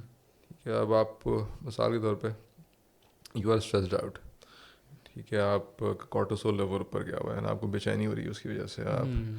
तो अगर आपने नीड फुलफिल करनी है तो आप अपने कॉर्टिसोल लेवल को नीचे लाने के लिए कुछ एक्सरसाइजेज हैं मिसाल के तौर पे, हम्म। मिसाल के तौर पे जॉगिंग कर लें, हम्म। um, या सोमैटिक एक्सपीरियंसिंग एक कॉन्सेप्ट है, तो उसके अंदर there are some, but a capitalist would say अच्छा you are stressed out, you are burnout तक पहुंच रहे हैं, let us help you relax, या। why don't you watch some Netflix, why don't you go to some hmm. restaurant and have some nice सही। uh, thing to eat, ठीक है। Stress eating का concept एक होता है, वो जो 7 डेडली सिंस बेसिकली इसमें आ जाएंगे मेरा ख्याल है। हाँ वो सारे आ जाएंगे वहाँ पे। हम्म। तो अब अल्टीमेटली कैपिटलिज्म ने ये किया है अभी, हार्वर्ड का एक प्रोफेसर की किताब है इस मौजू पे ओके। इंटरेस्टिंगली, उसका टाइटल है द एज ऑफ एडिक्शन, अच्छा। और उसमें उसने ये एक्सप्लेन किया कि हाउ एडिक्शन की जो टेंडेंसी है उसको कैपिटलाइज किया है जितनी भी दुनिया की बिजनेस। टॉप बिजनेसेस हैं, ठीक है। एफएमसीजी हो, वो पेप्सी कोक हो, हम्म। वो सोशल मीडिया हो, या। वो यूट्यूब हो, कोई भी हो, the biggest they top are, line. जितने भी मतलब जिसको मौका लग रहा है तो वो किसी ना किसी तरह आपको डोपामाइन रिसेप्टर्स को एंगेज करने की कोशिश करता है। हम्म। तो they give you something that gives you a dopamine hit, and या। subsequently you feel like यार अच्छा मैं अच्छा फील कर रहा हूँ थोड़ी देर के लिए, हम्म। हालांकि यू आपकी जो एक्चुअल नीड थी वो कुछ और थी, हम्म। और you feel good for some time, and since you don't understand what exactly that was जो एक्चुअल नीड थी, तो eventually you go back to you the same become thing, yeah. addicted to that hmm. particular thing। तो वो social media भी है, वो junk food भी है, वो सॉफ्ट ड्रिंक्स भी हैं, वो या। मूवीज़ भी हैं, वो यूट्यूब भी है, वो हम्म। शॉपिंग की भी जी जी एडिक्शन हो जी। जाती है जी जी। लोगों को, क्या गैम्बलिंग। कहते हैं उसको, गैम्बलिंग है। तो anything that is giving you dopamine. अच्छा इंटरेस्टिंगली जो हार्ड ड्रग्स हैं आपकी वो भी आपकी डोपामाइन या फिर ऑक्सीटोसिन, इन दोनों रिसेप्टर्स को एंगेज करती हैं। हम्म। They give you a strong boost of oxytocin मिसाल के तौर पे, या। या फिर एड्रेनलिन जो है वो आपके एड्रेनलिन। सिस्टम में इंक्रीज हो जाएगा, तो depending upon what kind of. तो तो गबोर माटे एक डॉक्टर हैं कैनेडियन, तो वो ये कहते हैं कि the real question is not why the addiction, the real cause is, the real question is why the pain. There is interesting. Something uncomfortable going on in your life, कोई fundamental need है आपकी जिसकी पूरी ना होने की वजह से आप कुछ डिस्प्रेशन फील कर रहे हैं, और डिस्प्रेशन बेसिकली आपको तकलीफ दे रही है, और उस तकलीफ से आप ऑब्वियसली हर इंसान, रन अवे तो करने की नेचुरल है कोशिश। ना, या। तकलीफ फाइट और होगी फ्लाइट, फाइट और फ्लाइट, या। तो हाँ फाइट एंड फ्लाइट, तो हम्म। You want to run away from that. तो फ्लाइट मैकेनिज्म एक तरह का है ये, हम्म। व्हाई ठीक डू है। You think it's easier for humans to have flight response rather than fight? Depend करता है ना थ्रेट के ऊपर, सामने थ्रेट छोटा है तो आपको, मतलब this is not a conscious choice that we are making, consciously भी थोड़ा सा कर सकते हैं but typically it is unconscious. अच्छा। आपका जो एमिगडाला है वो at the lowest part of the brain, हम्म। ऊपर आपका न्यू कॉर्टेक्स है, prefrontal cortex in the front, cortex is here, your limbic system is the next layer, limbic system के नीचे जो है वो इतना सा होता है एमिगडाला, हाँ बहुत बिल्कुल। छोटा सा, तो इट्स लिटरली बिल्कुल। Called the reptilian brain. या। बिकॉज एमिगडाला को और उसके नीचे मेंड्यूला, मेंड्यूला के नीचे स्पाइनल कॉर्ड, अगर उसको आप लेना, तो दिस लिटरली इज मोर और less the same as the nervous system of reptile, सही। स्नेक या फिर कहते हैं ना ये इंसान नहीं, ये स्नेक है, स्नेक माइंडेड। तो बिल्कुल सही बोलते हैं, आपने उसको जो है ना फिजिकली एक्सप्लेन भी कर दिया कि हो वो सकता बिल्कुल सही बोलते सही कह हैं रहे क्योंकि वो इंसान उसी उसका वही नर्वस सिस्टम ड्राइव कर रहा होता है उसको, विच इज़ सही। Basically resembling a snake. तो जो लिम्बिक सिस्टम है आपका हिप्पोकैम्पस, वो that's more like a monkey brain. हम्म और आपका जो ऊपर जो ह्यूमन पार्ट है उसका, वो that is the top layer. हम्म वो टॉप लेयर सिर्फ इंसानों में होती है, वो किसी और मैमल में नहीं ऐसा ही। होती। तो amygdala is basically which is at the lowest, is basically triggering this fight and flight response. हम्म तो कोई चीज़ आपको थ्रेट में लेके जाएगी या आपका सिस्टम परसीव करेगा क्योंकि दिस इज थ्रेटनिंग, वो बिल्कुल नेचुरल थ्रेट भी हो सकता है, कमरे में धुआं भरना शुरू हो जाए, एसी में आग लग जाए, एकदम से आपका, immediately you are going to या रन आउटसाइड। तो depending upon what kind of threat that is, हम्म ठीक है। घर में छिपकली आ जाती है कभी, हाँ, सही। ठीक है, तो बेगम को अगर डर लगता है छिपकली से, तो बेगम इज गोइंग टू बी, या इधर उधर भाग रहे होते हैं बच्चे, और पैनिक हो फिर गया। जो हस्बैंड होता है वो हाँ झाड़ू लेके उसको भगा रहा होता है। या सही तो सही। Husband is in fight mode या और बेगम इज इन फ्लाइट मोड। अच्छा, इसमें दो एंगल आते हैं। एक ये कि एक तो इसमें मेरे ख्याल है, आप मुझे बताएं अगर कहें, आपकी बचपन की तरबियत भी इसमें बहुत शामिल है कि आपका फाइट और फ्लाइट मोड कब एक्टिवेट होगा, और दूसरा ये कि उस वक्त सोशल सेटिंग क्या है जिसमें आप मौजूद हैं। क्योंकि हो सकता है ये जो मर्द है जो अभी छिपकली से लड़ रहा है, इसने कभी जिंदगी में छिपकली से लड़ाई नहीं की, लेकिन चूंकि he is the bigger figure there, he has to respond in such a way, right? Exactly. तो हाँ, मतलब as a male figure you are head of the family, you are the ones who suppose to protect. या तो even अगर ऐसा threat भी हो ना, तो कि जहाँ पर जिसको आप मुकाबला नहीं भी कर सकते, तो स्टिल वहाँ पर भी लोग, फॉर एग्जांपल जो फ्लड आया था जी अभी, होता है ना कौन सा, वो बाबू सर टॉप के बाद का जो चिलास की तरफ जो रोड जा रही है, वहाँ पे बहुत सारी गाड़ियाँ फंस गई थी, ऐसे एक ही है। फ्लड आया, और तो उसमें देयर वाज अ कार जिसके अंदर बच्चे थे, बाप भी था, माँ शायद निकल गई, तो बाप जो है वो बच्चों को निकालते निकालते अच्छा वो भी भेग गया सही। साथ में, ठीक है। अब if you see from that perspective, को फ्लड का मुकाबला नहीं कर सकता, जाहिर है। तो flight instinct should trigger, but since kids were there, तो देयरफॉर, तो ये द स्टार्ट, तो your system eventually respond accordingly. तो उसमें आपकी जीन्स भी हैं, इसमें आपका ब्रॉटअप भी है, इसके अंदर आपका लाइफ एक्सपीरियंसेस भी हैं। For example it is quite possible कि कोई चीज़ इतनी थ्रेटनिंग ना हो, लेकिन आपके एक्सपीरियंसेस ने आपको ये सिखाया होगा नहीं यार, इससे बचना है आपको, ट्रॉमा। ठीक है। अब छिपकली जो है वो इतनी बेचारी मासूम सी घूम रही है इधर से उधर, कीड़े खा रही है, उससे किसी की क्या टेंशन है, सही लेकिन बात है। बेगम के लिए इज लाइक एलिगेटर। या वो हमें जो छिपकली की हाँ, पर्सपेक्टिव से हम तो एलिफेंट से बड़े उनके नजर पता नहीं, आते हैं। हाँ एग्जैक्टली, तो वो तो देयर नर्वस सिस्टम इज उनके परसीविंग, नजर पता नहीं, आते हाँ हैं। एग्जैक्टली, तो वो तो their nervous system is perceiving it very differently. तो फोबियाज होते हैं ना, या फोबियास, यस। तो कुछ एक्सपीरियंस हुआ आपको और आपका सिस्टम ने सीख लिया ऑटोमेटिकली, मतलब जो बिल्कुल जो जिसको हम रेप्टिलियन ब्रेन कह रहे थे, तो उसने सीख लिया कि ये जो है ना वो मुझे इससे बचना है किसी भी तरीके से, जी जी जी। तो वो फिर आप भागते हैं उससे अल्टीमेटली। तो फिर उसकी ऑफकोर्स थेरेपीज होती हैं, एक्सपोजर थेरेपी है वगैरह या वगैरह। तो उसके अंदर your system actually relearns of course, but this is a process. Obviously but point is के आपके life experiences also can, obviously contribute दो टू चार ख़राब किस्म के बॉसेस मिल गए आपको लाइफ इट। में, तो हो सकता है कि उसके बाद जो बॉस मिला वो अच्छा हो, लेकिन still your mind is going to perceive him like that. Teachers ख़राब मिल गए आपको, या वो तो जुमला पढ़ रहा था मैं कि हमेशा किसी बुरे इंसान की करतूत की जो सज़ा है वो आप किसी अच्छे इंसान को देते हैं, और बुरे बॉस ने आपको बुरा ट्रीट कर लिया, तो अब आप अच्छे बॉस के साथ भी जो है ना बुरा बिहेव करते हैं, and eventually that good guy also turns into a bad हाँ, गाय। इसको कहते हैं self fulfilling prophecy, self fulfilling prophecy, yes. कि आपकी परसेप्शन, क्योंकि आपका रियलिटी पास्ट में। डिटर्मिन कर रहा है वो परसेप्शन, एंड वो परसेप्शन आपने जो है वो प्रोजेक्ट की सामने वाले पे। अच्छा, if you conscious of that perception है, तो यू कैन कॉन्शियसली डिफरेंशिएट कि अच्छा ये बंदा वो नहीं है, या कॉन्शियसली आप कर सकते हैं। लेकिन अगर ये अनकॉन्शियसली पीछे बैकग्राउंड में ऑपरेट कर रहा है ना, तो फिर ऑटोमेटिकली एक नेगेटिव रिएक्शन आप देते हैं सामने वाले को बेस्ड ऑन दैट एक्सपीरियंस। अच्छा, आपको नहीं पता था कि आपके टोन में, आपकी बॉडी लैंग्वेज में एक हाँ नेगेटिविटी आ रही है, सामने वाला बंदा फिर या रिस्पॉन्ड करता है उस नेगेटिविटी को, इसमें और आप यू लाइक कि यार मेरी जो थॉट था ना वो सही था इसके सही बारे में। था, यस। तो इसमें एक और बात है, जो सब्जेक्ट है जो मेरे ख्याल है कि बड़ा हम्म इस पर डिस्कशन होना चाहिए, वो ये हम्म कि क्या एक्चुअली आपकी वाइब्स या आपकी जो एनर्जी है, वो हम्म। ऑरा जो होता है जिसको कहते हैं, वो एक्चुअली एग्जिस्ट करता है कि जिससे मतलब फील हो हाँ जाता है? एक तो हाँ वो उसमें एक तो ये तो जो बॉडी लैंग्वेज है वो इटसेल्फ हाँ, ऑब्वियसली।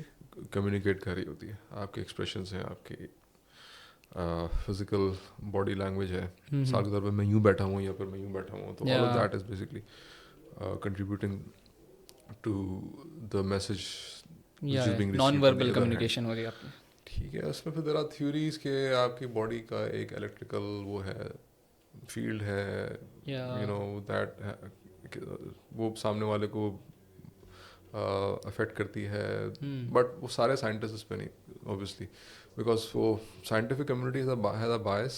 दे आर लाइक इस फिनोमेना को हमने स्टडी नहीं करना। There is a school of scientist जो क्रिटिसाइज करते हैं कि भाई क्यों नहीं करना भाई, एक चीज़ कुछ तो हाँ। डाटा में मिल रहा है ना। मिसाल के तौर पे there is data available that suggest के एनिमल्स को पहले से अपने ओनर्स का एक सेंस आ जाती है कि वो घर पहुंचने वाले हैं। या सीसीटीवी कैमरास की फुटेज को उन्होंने ओनर की जो मूवमेंट थी उसको उसका हम्म ट्रैक किया, एंड इट टर्नड आउट के जैसे ही ओनर ऑफिस से निकला, हम्म जो कुत्ता बिल्ली जो भी था घर में उसका बिहेवियर चेंज हो गया। इंटरेस्टिंग। और अच्छा, बीच में इत्तेफाक से क्या हुआ कि गाड़ी ख़राब हो गई, हाँ, वो ओनर जो है वो घर आने के बजाय कहीं और चला गया। बिहेवियर चेंज हो गया एनिमल का घर में। अच्छा, उनको ये भी समझ आ गया कि अब वो नहीं आ रहा है। somehow they were able to sense, and वो interesting. Rupert Sheldrake is a scientist जिसको जनरली क्रिटिसिज्म का सामना करना पड़ता है साइंटिफिक कम्युनिटी से। तो ही इज लाइक कि भाई एक एटलीस्ट एक कुछ हमें डाटा तो है ना हमारे पास। हाँ अक्सर ऐसा होता है कि आप एक किसी पब्लिक जगह में बैठे हुए होते हैं, आपको ऐसा एकदम से आपकी कहीं देखते हैं किसी रैंडम उसमें, एंड यू नोटिस कि सामने वाला बंदा आपको एग्जैक्टली देख रहा है उस टाइम पे। हाँ, ये लड़कियां कहती हैं ना, हमें पता लगता है कौन देख रहा है हमें। तो लड़कियों में ज़्यादा सेंस होती है, their intuition is much stronger.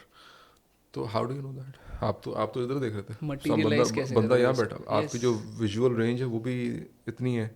ठीक है, एक बंदा वहाँ पीछे बैठा हुआ कहीं, वो देख रहा है आपको, आप पीछे मुड़ के एग्जैक्टली उसी बंदे को ठक आपकी नज़र पड़ती है उस पर। एग्जैक्टली, बिल्कुल। तो Rupert Sheldrake give these kind of example, say कि हमें थोड़ा स्टडी करना चाहिए इस फिनोमेना को कि ये क्या है basically, how this is happening. तो and he has this weird theories कि हो सकता है कि ऐसा हो, एंड ही इज़ लाइक कि हमारा mind is something which is beyond the brain and it extends beyond our body. हम्म। Noetic sciences I think is a field जिसके अंदर इस तरह के फिनोमेना को स्टडी करने की कोशिश ओके। करते हैं। बट जनरली साइंटिफिक कम्युनिटी क्योंकि उनके अंदर मटीरियलिज्म का एक वो है, मतलब they are influenced by that paradigm, they like we don't want to get into these kind of things that challenges the material basis of our या मैटर। कि everything is matter। या वो वहीं पर लिमिट करना चाहते हैं अपने उसको। मेरे ख्याल वो उस हिसाब से ज़रूरी है ना कि उनके पास कोई एक प्रिंसिपल्स होने चाहिए जहाँ से वो डेविएट ना करें। नहीं। हाँ वो प्रिंसिपल्स, इसको पैराडाइम कहते हैं बेसिकली। तो ओके। अब थॉमस कोहन की किताब है the structure of scientific revolution, तो वो ये कहता है कि पैराडाइम्स होते हैं ना वो they helps you make sense of the data, but oftentimes the data is so beyond your understanding या वो स्कोप। आपके पैराडाइम को चैलेंज करता है। और वो this is exactly how scientific breakthroughs actually come from that data जो आपका एग्जिस्टिंग पैराडाइम एक्सप्लेन नहीं कर पा रहा। Unfortunately scientific community has this strong bias कि अगर कोई इस तरह के आउटलायर्स के ऊपर कोई अलग थ्योरी प्रेजेंट करने की कोशिश करे ना, तो उसको लिटरली वो कैंसिल आउट करना शुरू कर देते हैं। अच्छा, कैरियर्स तक लोगों के खराब हो वहाँ भी जाते हैं। कैंसिल कल्चर चल ओ रहा है। हो अच्छा। नेक्स्ट लेवल भाई। अच्छा। अभी एक एस्ट्रोनॉमर है एवी लियोब, ओके। हार्वर्ड में। अभी एक व्हाट्स हैपनिंग दिस डेज के एक मीटियोरॉइड है कोई या कोई कॉमेट है जो सोलर सिस्टम के बाहर से आया है, और वो बड़ी वियर्ड किस्म की उसकी कैरेक्टरिस्टिक्स हैं, टिपिकल कॉमेट वाला उसका बिहेवियर नहीं है, and he is that is actually passing through the sun. अभी वो सूरज के पीछे से होता हुआ दोबारा से, anyways cut the long story short, जो उसकी कैरेक्टरिस्टिक्स है ना they are very different from conventional Normal, comics. And yes. Avi Loeb is like we need to be open to all kind of possibilities, including this one. This could be an alien aircraft. Yeah. जैसे ही उसने बोला alien, तो everybody was like कि यार ये पता नहीं कहाँ से क्या theory बातें कर लिया, रहे हैं? अजीब व गरीब, this is a comment and why the hell you are, हाँ. he's facing criticism. And I'm not making this claim. I'm saying कि we just need to be open to all kind of ideas possibilities. पे तो open तो रहना. सिर्फ इस बात पे भी उनको हट जाती है. अच्छा. आइंस्टाइन का करियर खत्म होने वाला था, पता है आपको? नहीं. जब उसने, Einstein is somebody who has जो कन्वेंशनल उस जमाने का पैराडाइम था ना, उस पर डेंट लगाया, बड़ी जोर की डेंट लगाई थी उसने. न्यूटोनियन फिजिक्स, कोपरनिकस न्यूटोनियन जो मॉडल थे, तो वो सब उसी के हिसाब से रियलिटी को इंटरप्रेट करते थे. आइंस्टाइन एक नई थ्योरी लेकर आया उस वक्त, रिलेटिविटी की भी जब उसने बात की, तो जो उस वक्त साइंटिफिक कम्युनिटी ने बहुत शदीद उसको वो किया, क्रिटिसाइज. और उसका करियर ऑलमोस्ट ख़त्म होने वाला था, पर उसको पता नहीं कोई तुक्का लग गया, किसी ने, बड़े साइंटिस्ट ने शायद उसको एंडोर्स कर दिया, क्या हुआ, तो वो now we know who is Einstein. अगर वो उसको उसकी लक काम ना करती तो शायद नोबडी वुड नो कि आइंस्टाइन जो वो इवन एग्जिस्टेड कौन है. एग्जैक्टली. तो वो जो किताब है ना, दिस इज लाइक, जो साइंस के जो स्टूडेंट्स हैं ना, उनको मैं कहता हूँ अगर ये किताब तुम लोगों ने नहीं पढ़ी ना, दिस लिस्ट ऑफ बुक्स, तो तुम लोगों को नहीं पता कि साइंस वाइंस क्या चीज़ होती है. तो उसमें से एक ये भी है, the structure of scientific revolution, Thomas Kuhn. इसकी अभी 40th एडिशन पब्लिश हुआ है. इसका 40 साल से पब्लिश हो रही है. अच्छा. और उसके फॉरवर्ड में एक और साइंटिस्ट ने लिखा था, कह रहा है कि मतलब this is one of the book जो अगले 150 साल तक पब्लिश हो सकती है. इतनी इंपॉर्टेंट उसके अंदर उसने. और थॉमस कोहन ने इस चीज़ को एक्नॉलेज किया है कि अनफॉर्चुनेटली साइंटिफिक कम्युनिटी के साथ ही मसला है. सही. वो नए डाटा को वो पुराने फ्रेम के अंदर रख के एक्सप्लेन करते हैं, ताकि उनका करियर जो है वो सेफ रहे. सही बात है. और जितना ज़्यादा नौकरी पेशा इंसान होता है ना, उतना ज़्यादा वो साइंटिफिक माइंड से, मतलब his thought process not scientific anymore, unfortunately. मतलब genuine scientists and researchers actually are basically जो उस particular typical academic career oriented environment में. जी. इस पे मुझे एक सीरीज याद आई, नेटफ्लिक्स पे है, माइंड हंटर के नाम से. Have you watched it? नहीं, मैंने नाम सुना है इसके अंदर इन्होंने स्टोरी ये सुनाई है कि किस तरीके से अमेरिका की पुलिस डिपार्टमेंट में एक नया डिपार्टमेंट खुलता है, understanding the psychology of the criminal. वो इसलिए खुलता है क्योंकि एक हमारी, जिस तरह हमारे CSP ऑफिसर आता है ना एक नया अचानक से, तो वहाँ पे कोई इस तरह का ऑफिसर आया और उसने कहा कि ये सर्टन जो क्रिमिनल्स हैं इनको आपने साइकोपैथ डिक्लेयर कर दिया. मेरे हिसाब से साइकोपैथ नहीं है. ओके. ठीक है. मुझे ये लगता है कि ये साइकोपैथ वो होता है जो सोचे समझे बगैर चीज़ कर रहा है. मुझे ये लगता है ये क्रिमिनल सोच समझ कर क्राइम कर रहा है. okay.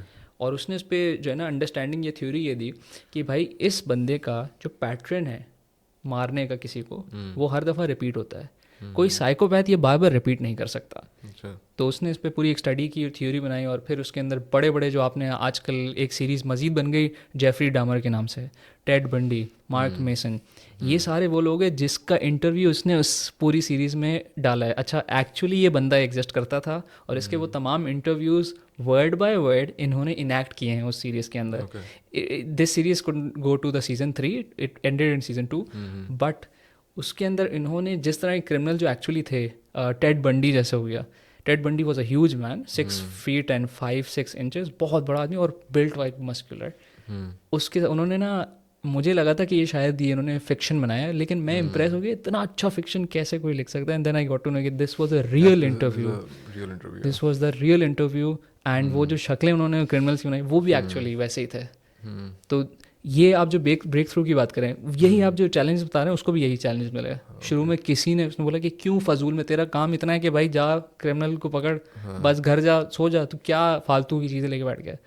लेकिन that gave a breakthrough to the American पूरा system, and they finally started funding कि भाई सीरियल किलर का टर्म जो उसने कॉइन किया था कि ये सीरियल किलर नंबर वाइज किल करता है, 1 2 3 4 5 6. तो साइकोपैथ्स भी हो सकते हैं. खैर एनीवे, हमें साइकोपैथी को डिस्कस करना पड़ेगा कि व्हाट एग्जैक्टली, वो भी एक अलग सब्जेक्ट है. That is. तो अभी जो एडिक्शन वाला जो सब्जेक्ट है ना, उसके अंदर भी अगेन देयर आर पैराडाइम्स. एक पैराडाइम जिसको पैथोलॉजाइज कर देता है, pathology, and they put the blame on the addict. दूसरा पैराडाइम ये कह रहा है कि एडिक्ट इज अ विक्टिम और उसकी कुछ फंडामेंटल नीड्स हैं, कुछ चोटें वोटें लगी हुई हैं उसको हाँ। लाइफ में, और वो चोटें ठीक नहीं हो पा रही हैं, हम्म। और and he wants to find an escape from that या। पेन. तो अब this is refer to as the non pathological perspective in psychology, हम्म। जिसके अंदर मिसाल के तौर पे गब्बोर माटे ये कहता है कि जिस चीज़ को आप मेंटल इलनेस बोलते हैं, this is basically a normal response to abnormal life situations. Very interesting.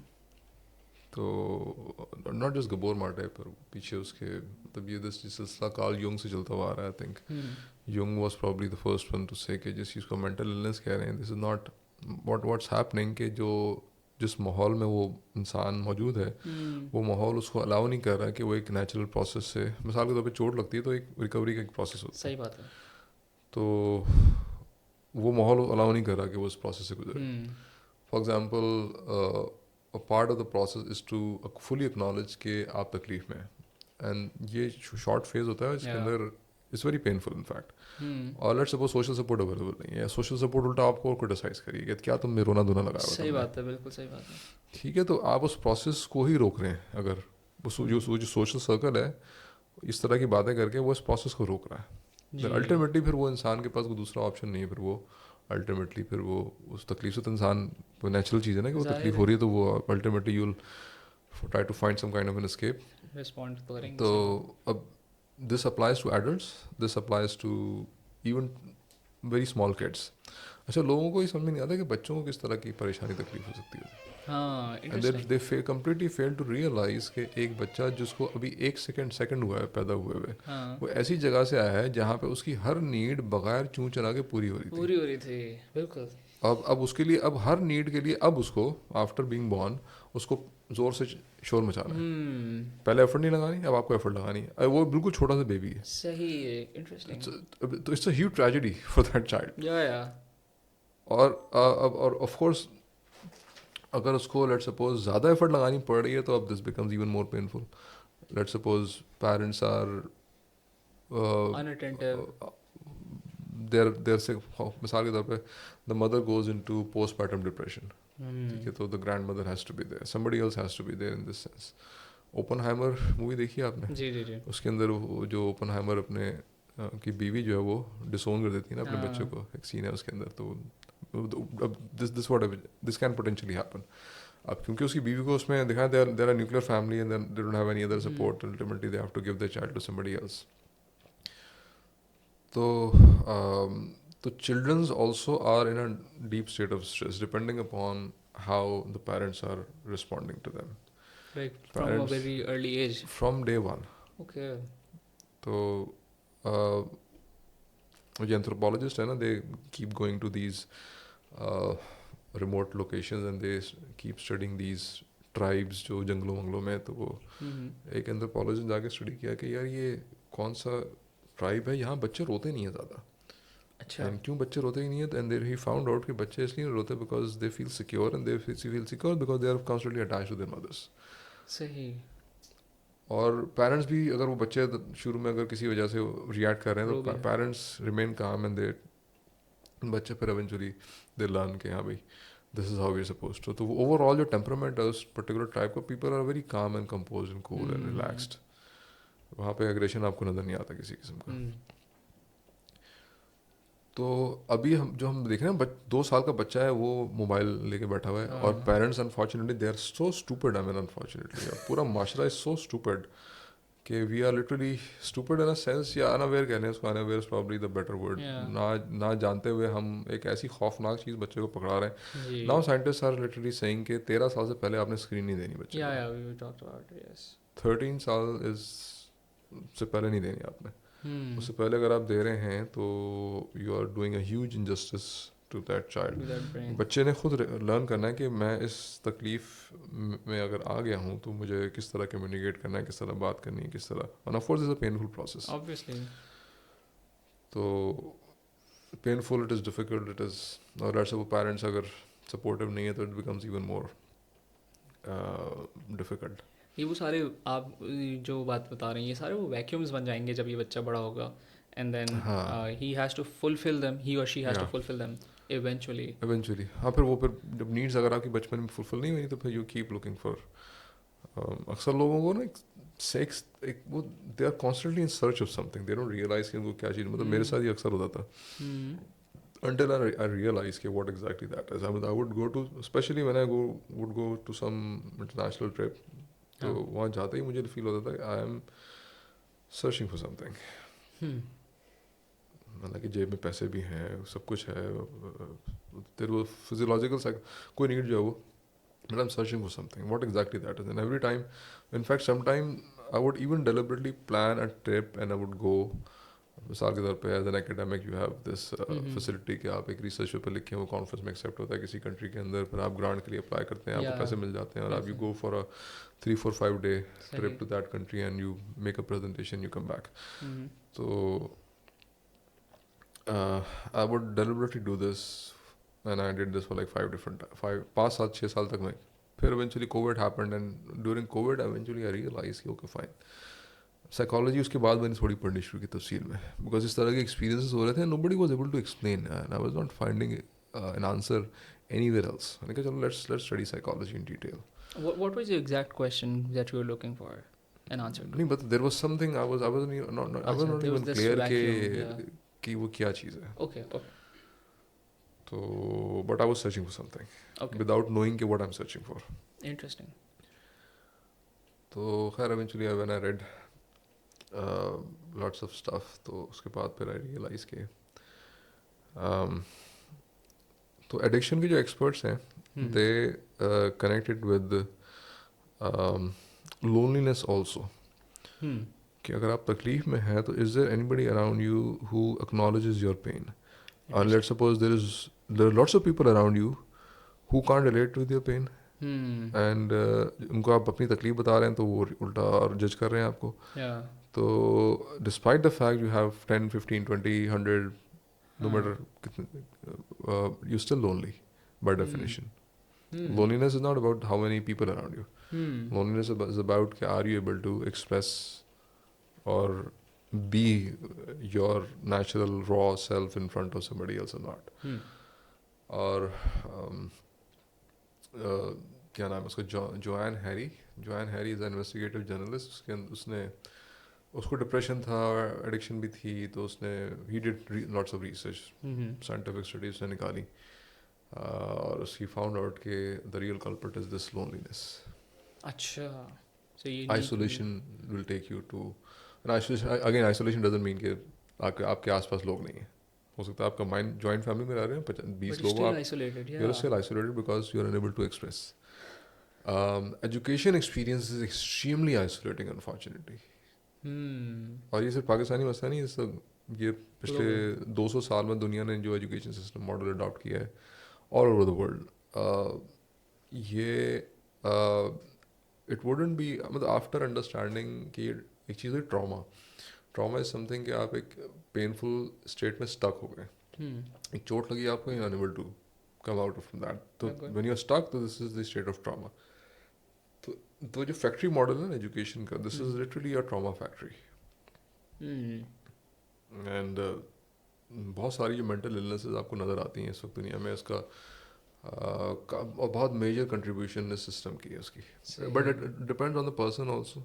If you are more left brain oriented naturally तो आपको थोड़ा आसानी होगी सिस्टम में, अगर आप, but if you are more right brain oriented Then आपको. फिर यू विल बी इन शदीद पेन। और अगर आप थोड़ा सा सोशली बहुत ज़्यादा कनेक्ट नहीं होते दूसरों के साथ, तो you are highly creative, you prefer solitude, and you also are more intuitive and imaginative. So education experiences are going to be a complete torture for you. Yeah. And this is true as well कि जो लोग PhDs कर रहे हैं वो लोग भी near line border line जो है सोशियोपैथ की तरफ जा रहे हैं. वो हाँ सोशियोपैथ भी बन सकते हैं, सुसाइड की percentage very high among PhDs, depression की परसेंटेज इज वेरी हाई, मतलब नॉर्मल पॉपुलेशन के साथ Normal. कंपेयर करें आप तो परसेंटेज इज हायर, बिकॉज 4 साल 5 साल, मतलब 4 साल का भी नहीं पता कि आपको 4 साल में खत्म होगा, हाँ नहीं पता। बिल्कुल 8-8 साल अब लग रहे हैं लोगों को. मेरा एग्जैक्टली मतलब मैंने थीसिस में अपना सबमिट किया, जी. एक रिव्यूअर ने जवाब दिया यार बड़ा अच्छा थीसिस आपका, वेरी गुड। मैंने कहा दूसरे ने भी ऐसे ही देना है, उसको एक को पसंद आ गया तो एक अमेरिकन पीएचडी खातून तो वहाँ हाँ, पे अमेरिका से बैठ के तारीफ करी पीएचडी की, दूसरा वाला भी अच्छा, दूसरा ऑस्ट्रेलिया का था, उसने बोला इंतहाई बकवास पीएचडी, अच्छा, एक्सट्रीम ओपिनियन मिला आपको। एक्सट्रीम ऑपोजिट ने, इससे घटिया मैंने पीएचडी नहीं देखा। इसको डिग्री नहीं मिलनी चाहिए बंदे को, अच्छा। इतना एक्सट्रीम नेगेटिव। बट खैर द गुड पॉइंट वाज के उसने बहुत डिटेल्ड फीडबैक दिया मुझे, हम्म। एक एक पेज के ऊपर चार चार जगह उसने कमेंट किए हुए थे कि तो भाई ये एक्चुअली क्यों लिखा तुमने, ऐसे क्यों लिखा है, ऐसा नहीं होना चाहिए, वैसा नहीं होना चाहिए। लिटरली मतलब 250-300 पेज का डॉक्यूमेंट है, पढ़ा उसने भाई। और उसने एक एक पेज पढ़ा, उसने टाइम लिया, उसने 2-3 महीने, और उसने टिका के फीडबैक दिया उस पर। सही। खैर that was a good experience in this sense के लर्निंग एक्सपीरियंस के, वो फिर मैंने सारा इनकॉर्पोरेट किया। Doctor Irfan Haider was my co supervisor, he supported me in all हाँ, वेज। ज़बरदस्त। तो फिर इवेंचुअली थर्ड वाले का feedback was very good. But अब सेकंड वाले ने ऐसा मुझे शदीद स्ट्रेस में डाला कि कुछ सेकंड के बाद जब मैंने सबमिट किया तो I was in this Still in state that कि यार ये पता trauma. नहीं अब क्या होगा, ये मैं एक्सेप्ट होगा नहीं होगा, क्योंकि वो पूरा प्रोसेस होता है तकरीबन 3-4 महीने का। अब आपने सबमिट कर दिया, बैठे हुए इंतजार। अनसर्टेनिटी आपको मारे जा तो रही है। यू नो अब these kind of things keep happening. Let's suppose वो तीसरा भी रिजेक्ट कर देता, तो now you have to again revise the whole process. That is why 8-8 साल लोगों को लग जाते हैं, जी। इसी वजह से लग जाते हैं हम्म। Some time. तो और उसमें अगर आप नॉर्मल पहले अगर थे तो वेरी लाइकली कि आप बाद में नॉर्मल थोड़ा सा नहीं होंगे, कुछ ना कुछ इंसानिटी। या तो मतलब मेरे साथ भी ये हुआ कि व्हेन आई सब चीज़ें कंप्लीट हो गई, प्रमोशन भी हो गई, सैलरी बढ़ गई, हम्म। I was still getting panic attacks and I was like what the hell is happening, हाँ। कि मुझे अभी क्यों पैनिक अटैक्स हो रहे हैं, हाँ, काम तो सारा हो इंटरेस्टिंग, गया। सही बात है। तो उसका मतलब कि मेरा सिस्टम स्टक हुआ हुआ है। हम्म। Thankfully I read some material, एक किताब है इसका टाइटल है बर्नआउट। फिर पीटर लेवीन एक सोमैटिक एक्सपीरियंसिंग एक्सपर्ट है, तो उसने भी इस पर लिखा कि आपका जो एंडोक्राइन सिस्टम है ना वो स्टक हो जाता है, अच्छा। एंड यू हैव टू फिर मिसाल के तौर पे फिजियोथेरेपी इज़ अ, जिस हम्म। तरह आपकी टांग पे अगर पलस्तर को खुदा अगर कभी हड्डी टूटी है किसी की तो दे नो दिस के वंस जब वो प्लस्तर उतरता है तो उसके बाद फ़ौरन से आप उस टांग को या उस हाथ को या उस बॉडी पार्ट को नहीं यूज़ कर इस्तेमाल सकते। नहीं करते। तो योर तो eventually you have to go through a process. Yes. Just like that आपका जो एंडोक्राइन सिस्टम है वो अगर कंटिन्यूसली स्ट्रेस की स्टेट में for long period of time तो इट गेट स्टक। और या अगर फाइट फ्लाइट में आपका नर्वस सिस्टम चला गया तो वो भी इट गेट स्टक, या and now you need some proper therapy, some proper techniques and to I actually think this would be a get point this where out. हाँ। People would refer to options like addiction के substances and then वो फिर उनको जब option समझ में नहीं आता, मतलब वो जब निकलने का तरीका समझ में नहीं आता, तो फिर of course anything that gives them a distraction feels very attractive. हम्म। अच्छा, एडिक्शन के अंदर एक वो है करेक्टरिस्टिक के जो चीज़ आप ले रहे हैं उसके कोई ना कोई ड्रॉबैक्स भी होते हैं। There is something which is hurting you also, but you only, अच्छा एक नॉर्मल आदमी इसको उसकी ज़रूरत नहीं या उस पर वो he is not in some kind of a trauma और स्ट्रेस, तो वो शायद यूज़ करे या उस एक्सपीरियंस से गुजरे, बोले यार मुझे मज़ा नहीं आया, नेक्स्ट टाइम मैं ट्राई नहीं करूँगा, because there are some benefit but there are some drawbacks also. आप शॉपिंग में जा रहे हैं, पैसे खर्च हो रहे हैं आपके, शॉपिंग इंजॉय कर रहे हैं आप, but you're also, but addict जो है ना वो सिर्फ एक साइड को देखता है, बिकॉज उसका nervous system is stuck at a place जहाँ पे getting out of that pain is the priority. या तो पोर्नोग्राफी के ड्रॉबैक्स को नहीं देखेगा वो, जाहिर सी बात डिस्पाइट है, वो मेंटली इस चीज़ को गलत समझता होगा। समझ रहा है, बट ये जो अंडरस्टैंडिंग है ना कि ये चीज़ गलत है, this is coming from a much higher part of the brain, और ये जो addiction response is coming from a lower part of the brain, and in terms of their capacity to control your behaviour the upper part has a lesser grip and the lower part खासतौर पर अगर trigger हो जाए, और वो by design इस तरह का है, because when you are facing a threat तो आपके पास समटाइम ज़्यादा सोचने समझने का मौका नहीं होता, आपने बहुत इमीडिएटली रिएक्ट करना होता है। तो दैट इज़ वाई मिसाल के तौर पे आपका हाथ लगता है इस तरीके के ऊपर, हाँ, ठीक है, तो आप सोचते बाद में कि हुआ क्या, आपका हाथ फॉरेन ऑटोमेटिकली, रिएक्शन। तो ये system is design to react immediately. एक से छोटा या सवाल कि do you think it is designed by default like that और द सोसाइटी इज़ नहीं, designing it is it? Design by default, okay, okay. It is by design by default. Fight, flight, freeze. Freeze and fawn, 4 responses है। अच्छा, ये चौथा वाला है। चौथा वाला भी है। अच्छा। फॉनिंग को भी हम डिस्कस कर सकते हैं। फ्रीजिंग के अंदर व्हेन आप ना भाग सकते हैं ना पढ़ सकते हैं, तो जो बेसिकली जो डिप्रेशन है ना, इसको बाज़ साइकोलॉजिस्ट जो इस पर्सपेक्टिव से देख रहे हैं, this is called the polyvagal theory. हम्म। क्या नाम है उस साइकोलॉजिस्ट का, न्यूरोलॉजिस्ट है basically, I forgetting the name of that guy. तो उसकी थ्योरी है पॉलीवेगल, ही सेड के नर्वस सिस्टम जो है वो डिफरेंट स्टेजेस में आता है।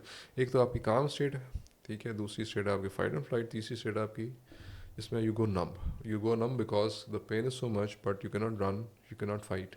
या। तीसरा ऑप्शन क्या है, यू गो नम। या।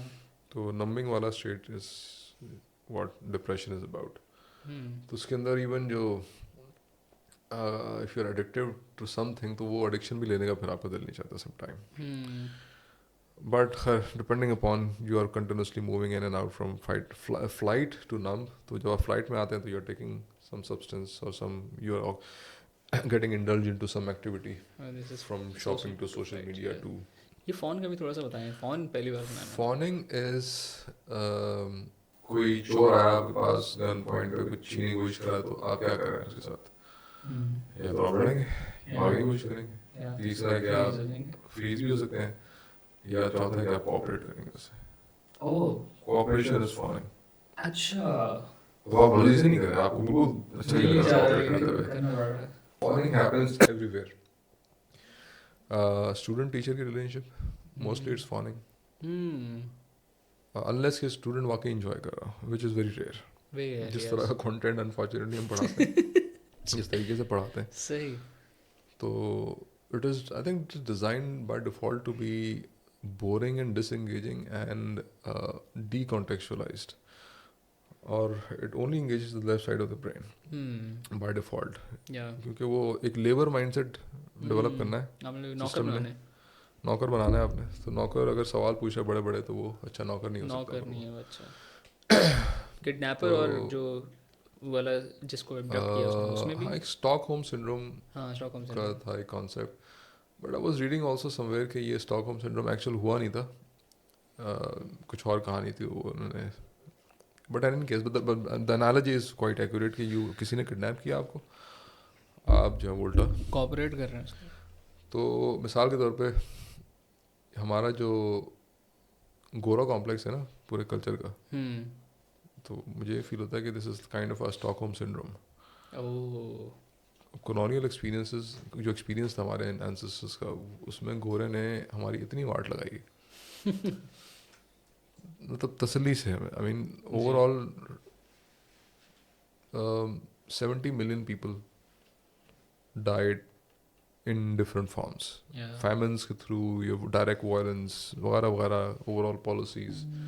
70 million people, 30 समथिंग 37 है, पता नहीं नंबर कितना है, फैमिन्स एक्सपीरियंस किए आपने आपके अच्छे खासे है जी, सही बात है। एंसेस्टर्स ने इस पूरे रीजन में, और आपको आज गोरा कॉम्प्लेक्स है।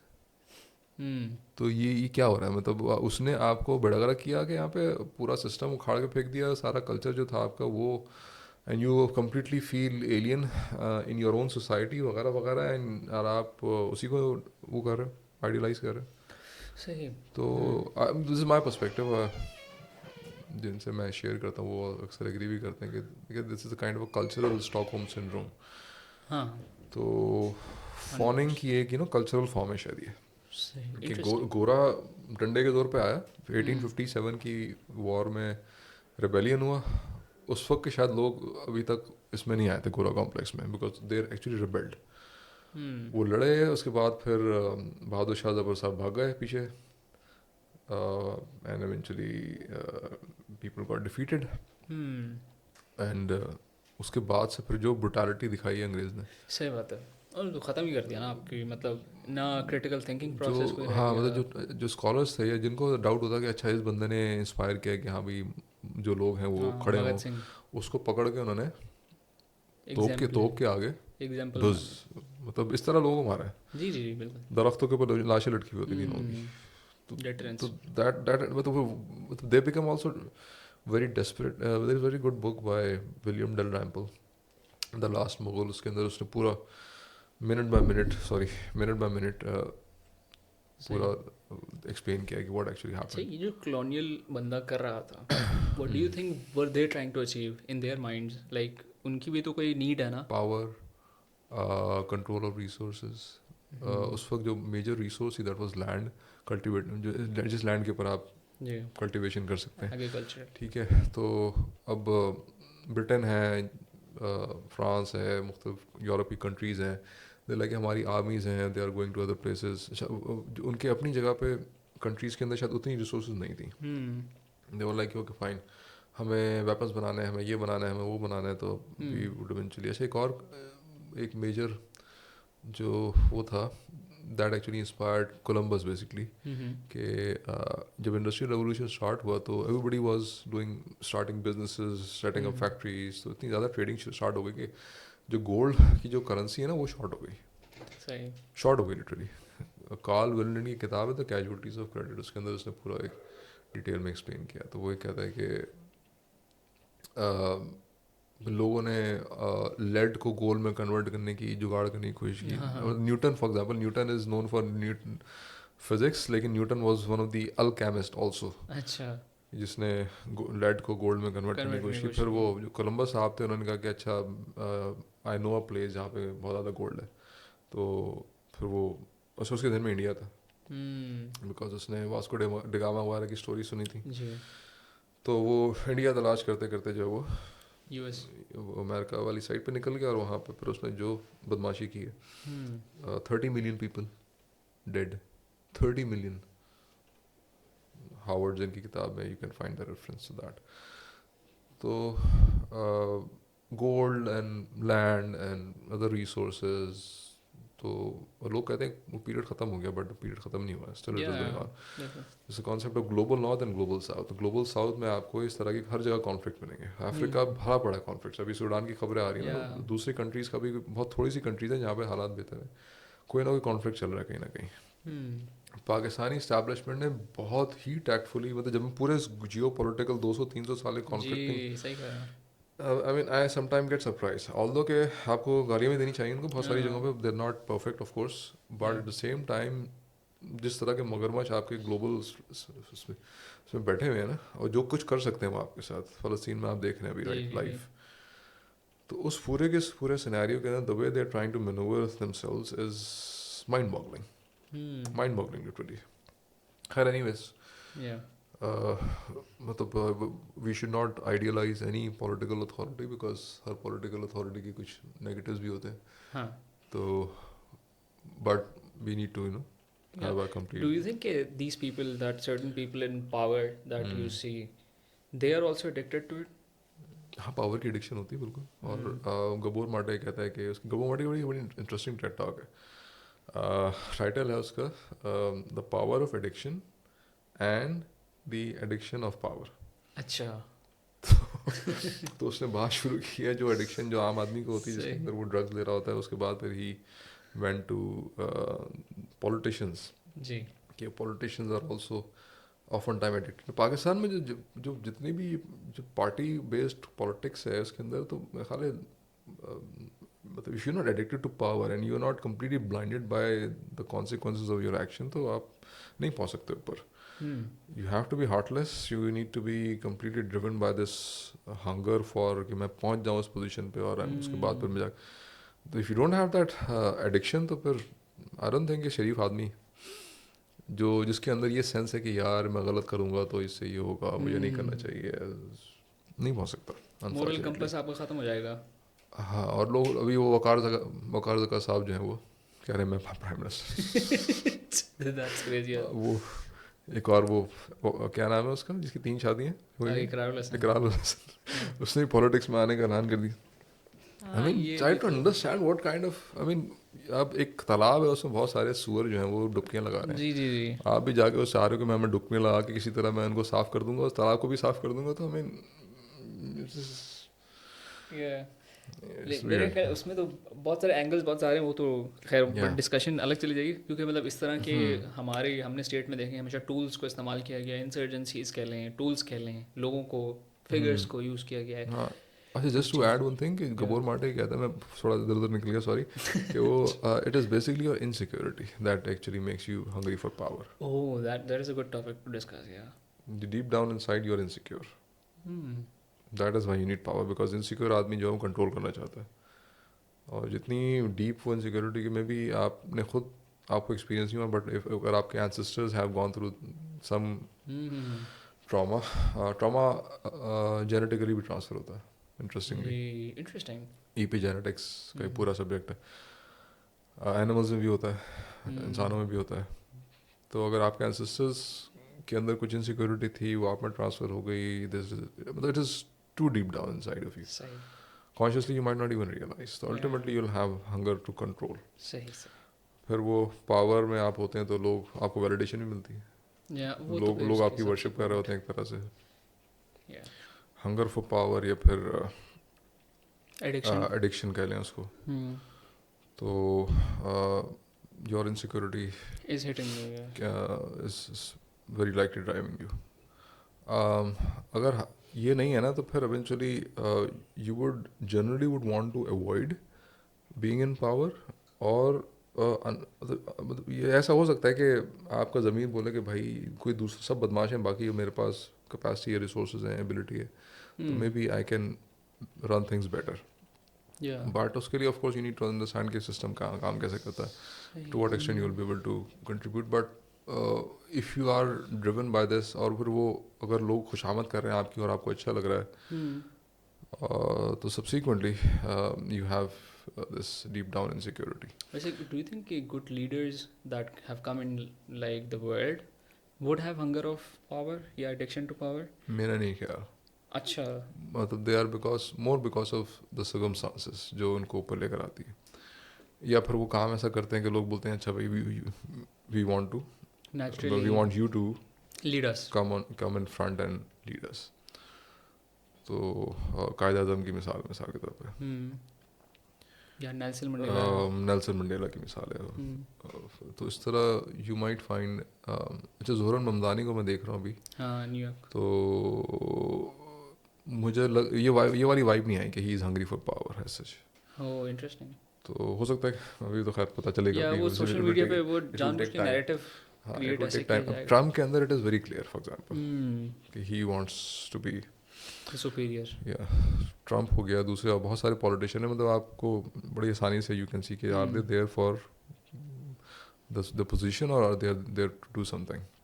या एंड ऑल्सो ये जो ट्रम्प लेवल या इस तरह के लेवल पे जो लोग हंगर ऑफ पावर है या स्टेट लेवल पे, इसमें वी अंडरस्टैंड कि they are at a different life stage. Life stage से मुराद है कि मेरी बेसिक ह्यूमन नीड्स वगैरह से वो आगे चले के जा चुके हैं. अब हंगर ऑफ पावर जो 7 डेडली सिंस वाली जो लॉजिक है, वो शायद उन लोगों के लिए ज़्यादा क्वालिफाई करती है कि जो अब ऊपर बेस लेवल से ऊपर जा चुके हैं, मिडिल क्लास से ऊपर जा चुके हैं. एग्जैक्टली. अगर हम मिडिल क्लास की तरफ जाएं तो उसके अंदर एडिक्शन कैसे डीप रूट होती है, या फिर वो कैसे अपनी जगह बनाती है? Addiction for power Uh, middle class या नहीं जो जनरली जनरल बात एडिक्शन. करें. I want to understand the psychology of addiction. अच्छा, इंटरेस्टिंगली मिडिल क्लास आपको कंपैरेटिवली कम एडिक्टेड नज़र आएगी with almost everything. Number one, एक तो रिसोर्सेज कम है उनके पास, तो बहुत सारी मिसाल के तौर पे चीज़ें वो बाय नहीं कर सकते. हाँ. फिर दूसरा जो सोशल इन्वायरमेंट है, at least if you talk about Pakistan, तो वहाँ पर आपको social interaction engagement middle class में ज़्यादा होती हुई नज़र आएगी. बहुत छोटी सी मिसाल है कि जब आप बीमार हो गए, अगर 2 दिन के लिए हॉस्पिटल में एडमिट हो जाए, तो कितने लोग आते हैं आपको मिलने के लिए. You know that gives you an idea. Yeah तो if you are somewhere in the elite, तो वहाँ पे the possibility of you having this need to get addicted to some substance is going to be higher because आपकी जो social gathering है वो थोड़ी है, and you have to also pretend कि you are happy, you are because मतलब Mercedes में रोने वाला आपको अजीब awkward लगेगा, यार शर्म नहीं आ रही इसको मर्सिडीज़ में बैठ के रो रहा है. साइकिल में बैठ के कोई रो रहा होगा तो वो हम शायद justify आप बोलेंगे हाँ नहीं यार ये तो उसको कोई जनरल कोई मसला होगा तभी बेचारा गरीब आदमी है तो ये रो रहा है बैठ के. But somebody is crying in a Mercedes, या तो यू नो इस या तरह की भी तो you when you are there अच्छा फिर people around you depending upon your social circle of course if you are very rich let's suppose तो ऐसे लोग जो आपके पैसे की वजह से आपके आसपास हैं उनकी तादाद भी जी कम ज़्यादा हो जाती है फ्रेंड्स विद बेनिफिट्स या वाला कॉन्सेप्ट एक वो मूवी है जिसके अंदर बिलियनियर और वो एक आइलैंड पे इनवाइट करता है अपने बहुत सारे दोस्तों को it turn out nobody is actually a friend the great Gatsby. नहीं नॉट ग्रेट गैट्सबी में भी आई थिंक इस तरह का कुछ हाँ कॉन्सेप्ट था वो ये था ना कि हर दफ़ा बुलाता है, जिस दिन वो मरता है किसी को पता भी नहीं होता वो मर गया। हाँ नहीं अभी ये more recent movie okay okay. जो 007 का जो वो एक्टर है ना वो है इसमें जेम्स बॉन्ड वाला। जेम्स बॉन्ड वाला अच्छा द नाइव्स आउट करके कुछ उसका ओके। नाम है उसका पार्ट 2 आया था अभी तो उसके अंदर शुरू में दिखाया कि all of them are friends but it turns out के they're just there for some kind of benefit they're actually getting out from this conditional. billionaire तो people who are on the top खास तौर पे the more capitalist society is Pakistani अभी society अभी तक नहीं हुई है but if you go to Europe western countries वहाँ पे वैसे ही वो डिसकनेक्टेड एक दूसरे के साथ आप वैसे ही आप टॉप पे पहुँच जाए और ज़्यादा तो you become very lonely alienated. Yes. you become very lonely. The percentage of suicide and drug addiction in the actor community is very high in Hollywood. बिल्कुल। आप विकिपीडिया पे जाके सर्च करें पूरा पेज बना हुआ है कि कितने एक्टर्स ने अच्छा सुसाइड की था. Interesting. Despite the fact they are famous, despite the fact they have lots of money, but lots of them also commit suicide. अच्छा इसमें एक चीज़ मुझे जहन में आई बात कि जब आपने ये बात की ना कि जैसे बिलियनर्स हैं जो मिलियनर्स हैं जो भी basically the top percentage of your society they are friends with people on conditional basis right. तो how do you think like एक नॉर्मल इंसान जो ज़िंदगी गुजार रहा है and he aims to you know grow in a certain way, तो क्या ये चीज़ किसी तरह मॉरली जस्टिफाई होती है नहीं होती? लेकिन मतलब आइडियलिस्टिक वर्ल्ड में तो हमें कंडीशनल नहीं होना चाहिए, जाहिर सी बात, अच्छे अच्छे इंसान जो अच्छे अच्छे बच्चों की तरह रहें, सब एक दूसरे को सर्व करें वगैरह वगैरह। लेकिन ये चीज़ तो नॉर्मल हम दोस्तियों में देखते हैं, यूनिवर्सिटी में, कॉलेज में, कि भाई अगर एक बच्चा टॉपर है तो मैं उससे दोस्त बनूंगा ना ताकि मुझे हेल्प मिले। इवेंचुअली मुझसे बॉन्ड अच्छा बन जाता है, वो एक अलग बहस है। हाँ नहीं this is natural I think but इंसान को ये इल्यूजन में नहीं रहना चाहिए कि ये अच्छा अवेयर होना चाहिए। यू शुड बी अवेयर कि ये जो ताल्लुक है ये इसका क्या और अच्छा फिर there is a thing called reciprocity. Reciprocity is not exchange. आप किसी की हेल्प करते हैं and you have the sense कि यार कभी जब मुझे जरूरत पड़ेगी तो ये भी करेगा. बट वो टाइम कब आएगा यू डोंट नो. हो सकता है कि वो ना टाइम ना भी आए. ठीक है तो अल्ट्रुइज्म इज अनदर थिंग. वहाँ पे बिल्कुल अनकंडीशनल होता है. आपको पता है कि हाँ भी सामने वाला मुझे कुछ नहीं दे सकता but still you are helping the person. जो खुदा का बंदे के साथ होगा. हाँ बट इंसान भी दूसरों के साथ अल्ट्रुइस्टिक हो सकता है. जो माँ बच्चे के ताल्लुक है मिसाल के तौर पे. अगर माँ हेल्दी है साइकोलॉजिकली. ये भी ऑफन टाइम इनसिक्योरिटीज होती है माओ की और वो बच्चों को मैनिपुलेट करके उनको पूरा करी होती है. तो that relation become conditional also and that become very traumatising for children because जिस ताल्लुक ने आपको बिल्कुल सिक्योर रखना था उसूरी तौर पे वो आपको मैनिपुलेट कर रहा था. इट्स अ ह्यूज ट्रेजेडी और बहुत फ्रीक्वेंटली होता है अनफॉर्चुनेटली. तो रेसिप्रोसिटी कैन हैपन. दोस्तों में के दरमियान भी हो सकती है ऑफ कोर्स. और तो this is something very nice but you should be consciously aware. Consciousness का जो बेस लाइन वही है.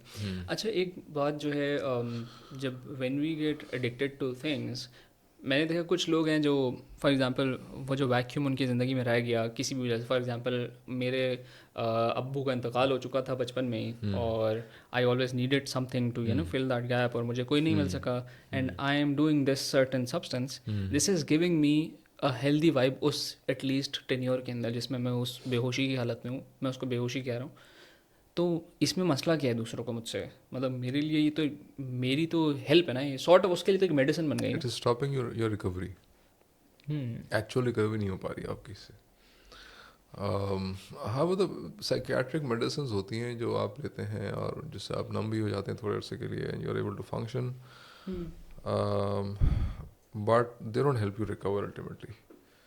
उस रिकवरी के लिए there are other processes. For example, Eric Neumann और जॉर्डन पीटरसन दोनों ने अपने अल्फाज में इसको एक्सप्लेन किया है कि the journey of life is to shift from your dependence to your mother to your dependence to God. Okay, meaning कि एक डिफरेंट फिगर. God. या तो अल्टीमेटली जो है वो एक टाइम आता है आपकी लाइफ में कि यू रियलाइज़ किया कि ओके मेरी माँ भी वो सारी नीड्स मेरी फुलफिल नहीं कर सकती because she is a human being, मेरा बाप भी वो नहीं कर सकता, he is also human being, he is going to die one day.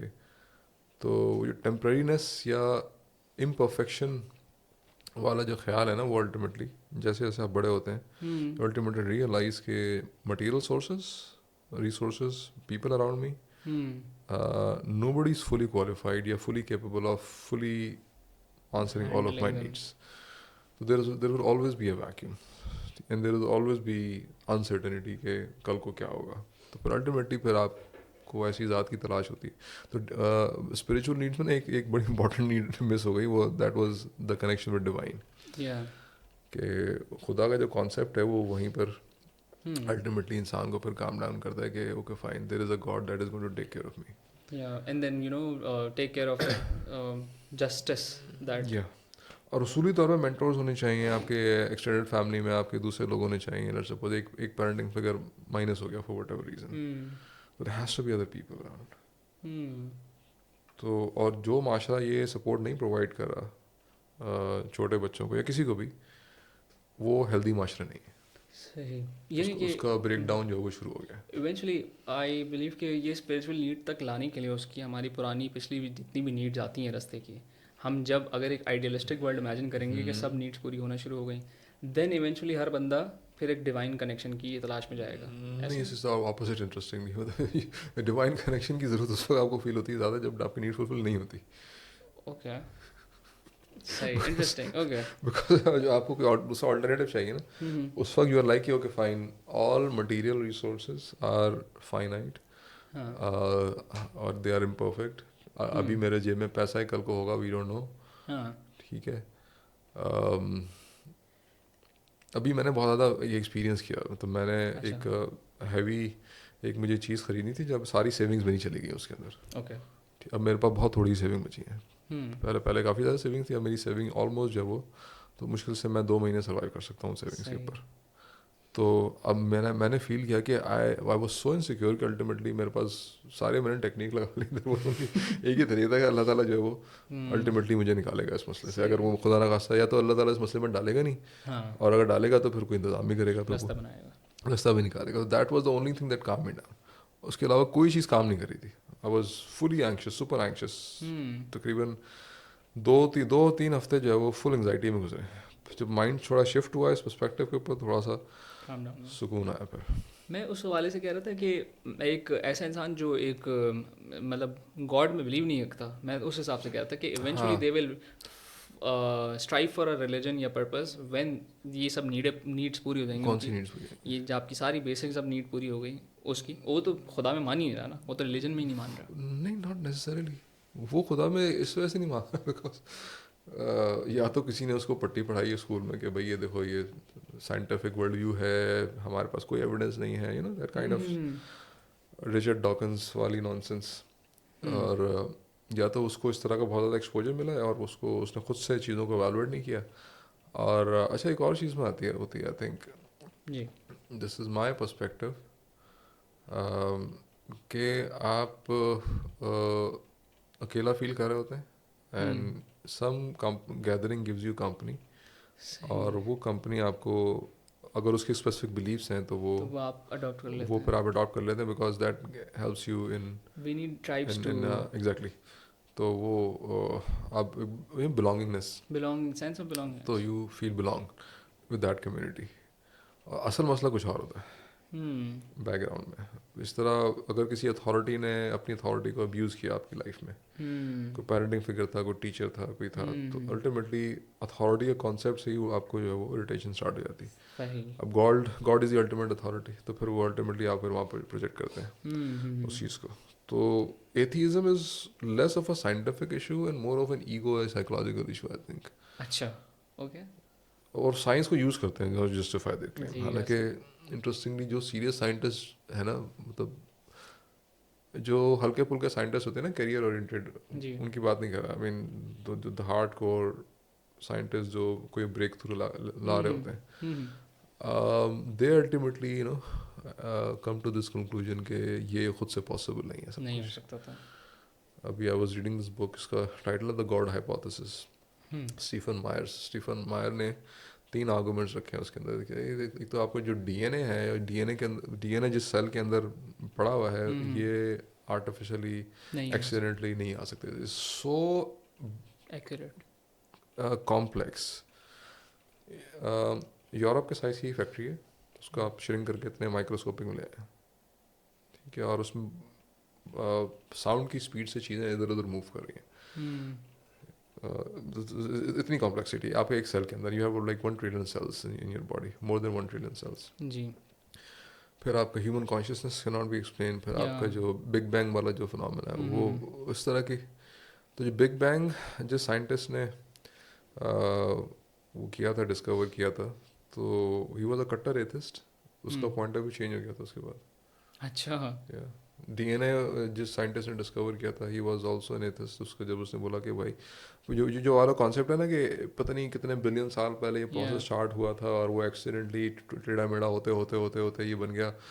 तो when you look at the complexity, तो यू लाइक के इवन ये 100 बिलियन साल भी अगर होना आपके पास, तो ये इतना ज़्यादा कैसे ही इतनी बंदा। कॉम्प्लेक्सिटी है उसके अंदर। हम्म और वो द एविडेंस आल्सो सजेस्ट के there is a thing called Cambrian revolution, means के जो सारी स्पीशीज़ हैं वो एक बहुत ही शॉर्ट स्पैन ऑफ टाइम के अंदर एक साथ within a period of 1 million something years, million is a very short span of time as compare to what is calculated by the scientist. तो इस तरह के बहुत सारे आपको एविडेंसेस साइंस खुद बता रही है। फिर वो एक there is new concept of Platon. अभी रिसेंटली मैंने पॉडकास्ट देखी इस पर, प्लेटोनिक स्पेस। वो कह रहा है कि डीएनए आपका is getting instructions from a space which is beyond 3 dimensional physical space. Like के भाई ये जो फिजिकल कॉजालिटी का जो कॉन्सेप्ट है ना, अभी हाँ हमें उसी को रिवाइज करना पड़ेगा, वो ही बिकॉज ख़त्म कर दिस दिया। Is not physical causation that is happening. DNA is getting some. अच्छा, ये मैथमेटिक्स में भी है प्लेटोनिक स्पेस का concept, we need to apply the same to in biology also on the level of the genes, because हमारे पास कोई दूसरी explanation नहीं है उस चीज़ मतलब की। इसका मतलब ये बने कि आप सिमुलेशन में um, कोई और कंट्रोल कर रहा था, आप सिमुलेशन में। सिमुलेशन के लिए जो आर्गुमेंट्स हैं वो ये वाला argument I don't know simulation के लिए यूज़ हो सकता है कि नहीं हो सकता, but there are other for example, if you read Robert Lanza, Rizwan Virk is a very interesting guy. इसकी जो रोगन की पॉडकास्ट में उसको इनवाइट की, Joe Rogan was you listening to him like this, because Joe Rogan आपने अगर आपने सुना है ना उसको, जी तो जी वो बहुत इंटरप्ट कर ज़्यादा रहा होता है अपने, यस। ही वाज लाइक, तो एंड आई वाज आल्सो, मैंने थोड़ी सी तकरीबन मैंने आधी पौनी सुनी है मैंने, and I was like this guy had some really strong arguments. Okay simulation hypothesis के नाम से इसकी किताब है। he was a computer scientist, he was into gaming and he got very very sick, operation वगैरह कुछ हुआ इसका, he got into some experiences and he was like, okay fine, I need to stop what I'm doing, I need to investigate this phenomena. कुछ experiences, so called spiritual experiences कुछ होते हैं लोगों के साथ, and they, despite the fact they're coming from a hardcore scientific background, they're like, okay, we need some alternative explanation because conventional science आपको इस चीज़ का बहुत अच्छा सही बात explanation है। नहीं दे रही।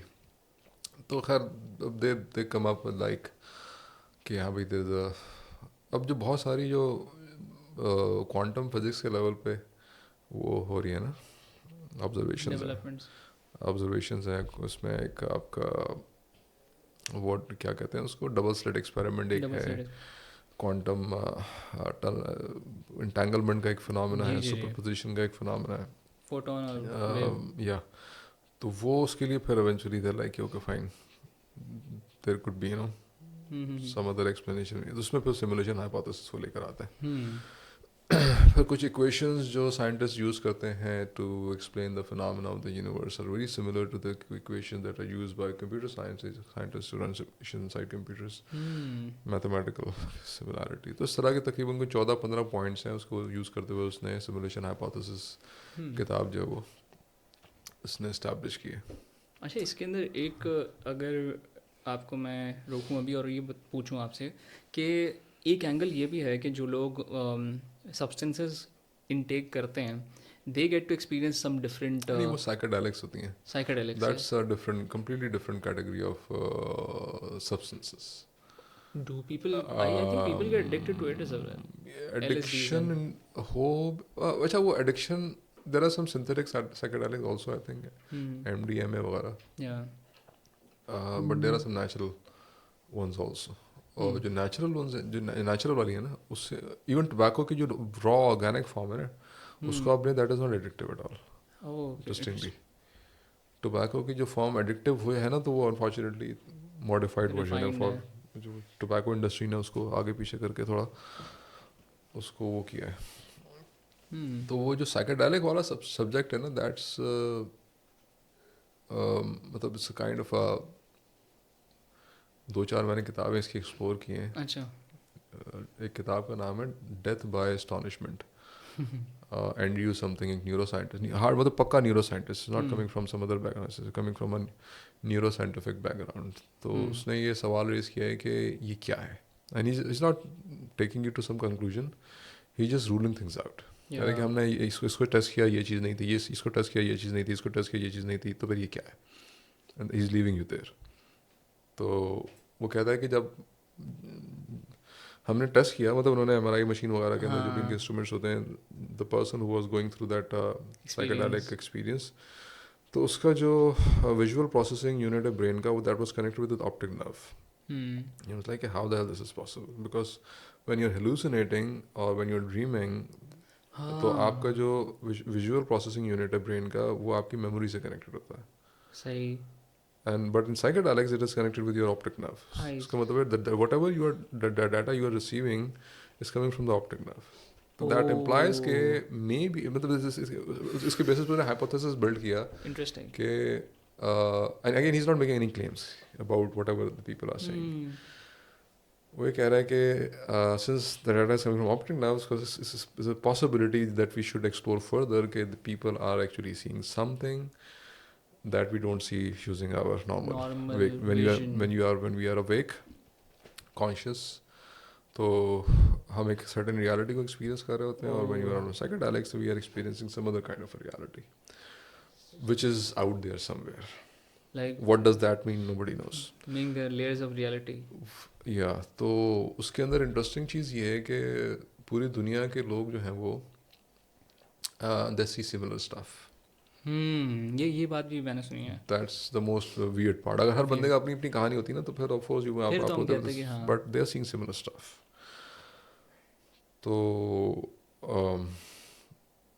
they literally define कि हाँ भाई, there are categories of things they tell you कि उनको नजर आती है। मैं एग्जांपल दूँ, मैंने एक पॉडकास्ट में देखा था, मोरो एक हमारा जो है व्लॉगर, उसने बताया था कि एक सर्टन उसने ट्राई किया था, और उस सर्टन ड्रग को, या क्या कहते हैं, साइकेडेलिक, LSD थी या psychedelic, I am not sure exactly उसने क्या कहा, लेकिन वो ट्राई करने के बाद they saw a clown coming out from a wall, and this was a similar experience reported by people who tried that similar drug. तो अभी अब मैं किसी को सुन रहा था, तो उसने कहा कि मतलब psychedelics are being in use since thousands of years. तो देयर इज़ इवन एविडेंस के ऐसे कल्चर जिनका आपस में कोई ताल्लुक नहीं है, उनकी जो उन्होंने पेंटिंग्स बनाई हुई हैं अपने, दे आर वेरी सिमिलर। तो the question is how they are so similar. मिसाल के तौर पे एक आदमी है, उसके जो मुंह है वो एक चील का मुंह है, और नीचे से वो इंसान है, and this kind of figures are all over the place. तो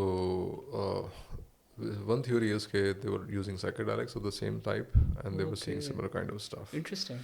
This is very fascinating stuff. I mean, it's and that actually takes you to so many different places. It takes you to neuroscience, it takes you to theory of reality itself, it takes you to वो जो reference वाला एक point हमने discuss किया था ना, this is something which I study some time, जब मेरे पास टाइम होता है तो वो टू टू इंसान को ऐसी चीज़ एक्सप्लोर करनी चाहिए इसका साइंस के पास जवाब नहीं है. हाँ मज़े की तो बात दिस है. इज़ वन ऑफ दो सब्जेक्ट्स जिसका साइंस के पास कोई क्लियर जवाब नहीं है हम्म. कि what the hello that is. Because एक न्यूरो साइंटिस्ट ने कम से कम ये तो क्लेम किया है अपनी किताब के अंदर कि at least what we are seeing, we are actually seeing, we are not, because when we are imagining, we are dreaming, when we are hallucinating, तो it is, या schizophrenia के जो patients होते हैं, हाँ. they are basically connected to their memory part of the brain. Memory से वो extract चीज़ें जी जी एक्सट्रैक्ट जी हो रही होती हैं बिल्कुल बिल्कुल और उसको जो ब्रेन प्रोसेस करके दिखा रहा होता है आपको सही. रियलिटी के अंदर. But in psychedelic this is not happening. It's different. Your brain is behaving in a very different way. तो how what that actually is. एक आखिरी एंगल आपसे चाहूँगा आप टच करें, इसके बाद हम कंप्लीट करते हैं अपनी बात को, आज पॉडकास्ट को. जो स्टेट ऑफ ट्रांसेंडेंस है जिसमें मज़हब, मेरे स्पेशली मैं इसको टच करूँगा कि मज़हबी तौर पे जो मेडिटेटिंग की जितने भी तरीके हैं, हर मज़हब के अपने अपने मेडिटेटिंग के तरीके हैं. इस्लाम में नमाज है, उनके अंदर पूजा होगी, बहुत सारे तरीके हैं सबके अपने अपने. इस स्टेट के अंदर हमने अमूमन जो स्टोरीज सुनी है हिस्टोरिकल, उसमें यही कि फॉर एग्जांपल एक साहबी नमाज़ पढ़ रहे थे और उनको महसूस ही नहीं हुआ आसपास क्या हो रहा है, और वो ऐसे खड़े हो गए जैसे एक स्केयर क्रो खड़ा होता है किसी फील्ड के अंदर और उनके ऊपर क्रोज आके बैठना शुरू हो गए. वो जो प्रेजेंस थी, यानी फिजिकल आपकी बीइंग से आपका जो कनेक्शन है वो सर्टेन टाइम के लिए बाहर निकल गया. वो कैसे हुआ और वो क्या उसके पीछे थॉट है साइंटिफिकली साइंस. तो obviously you can not explain that. अच्छा, साइकेडेलिक्स में एक चीज़ बस मैं ऐड कर दूं कि we are not recommending. Obviously ये डिस्क्लेमर दे दें बहुत बड़ा सा, 100%. वी आर नॉट रिकमेंडिंग कि आप जाके साइकेडेलिक लेने शुरू कर दें. 100% बिकॉज बहुत सारे लोगों के बहुत ही नेगेटिव एक्सपीरियंस हुए हैं. लोग खतरनाक भी. ट्रॉमेटाइज एक्सपीरियंस, ऐसी चीज़ें खौफनाक चीज़ें नजर आई फिर उनको एक्चुअल में नजर आनी शुरू होती हैं and they are oh.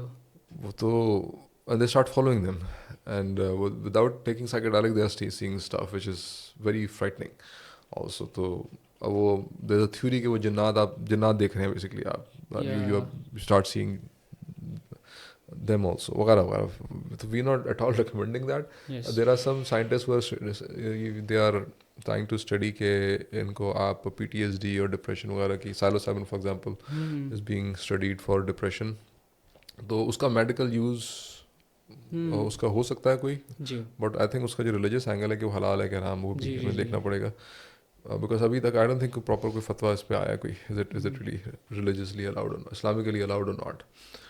General जो अभी तक वो है कि वो इट इज़ नॉट अलाउड हाँ. बिकॉज वो नशे वाली उसके अंदर ही आता है वो. अच्छा, दूसरा जो आप उसकी बात कर रहे हैं, how does that actually happens. तो आई डोंट नो.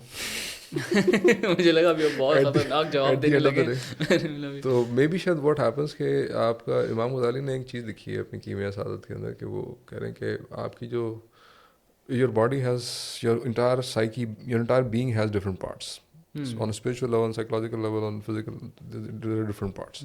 इन सब के दरमियान एक यूनिटी होनी चाहिए. जी. ऑफन जी जनरल इंसान, आज का इंसान शदीद किस्म के कॉन्फ्लिक्ट में हो रहा है और whenever you are in a state of conflict तो आपकी कंसंट्रेशन कभी भी प्रॉपर नहीं हो सकती. सही बात है. Your concentration is going to become proper when your entire being from your psyche to your मतलब स्पिरिट्स की भी मल्टीपल टाइप्स लिखी हैं इमाम गजाली ने कि एक रूह हैवानी होती है, एक रूह इंसानी होती है वगैरह वगैरह से होल पूरा उन्होंने नक्शा खींचा है अपनी किताब में. तो he's like कि all of these parts need to be in sync. जब ये सिंक में होते हैं तो फिर eventually and modern psychology interestingly is also कहेंगे आपकी सारी एनर्जीज जो है वो अलाइंड होनी चाहिए तो once you are aligned properly तो इंटरनली तो फिर मेरा ख्याल है. और इंटरेस्टिंगली ये जो कोहेरेंस का, डिस्पाइट द फैक्ट इमाम गजाली is talking about this internal coherence, I haven't seen any religious scholar talk about this.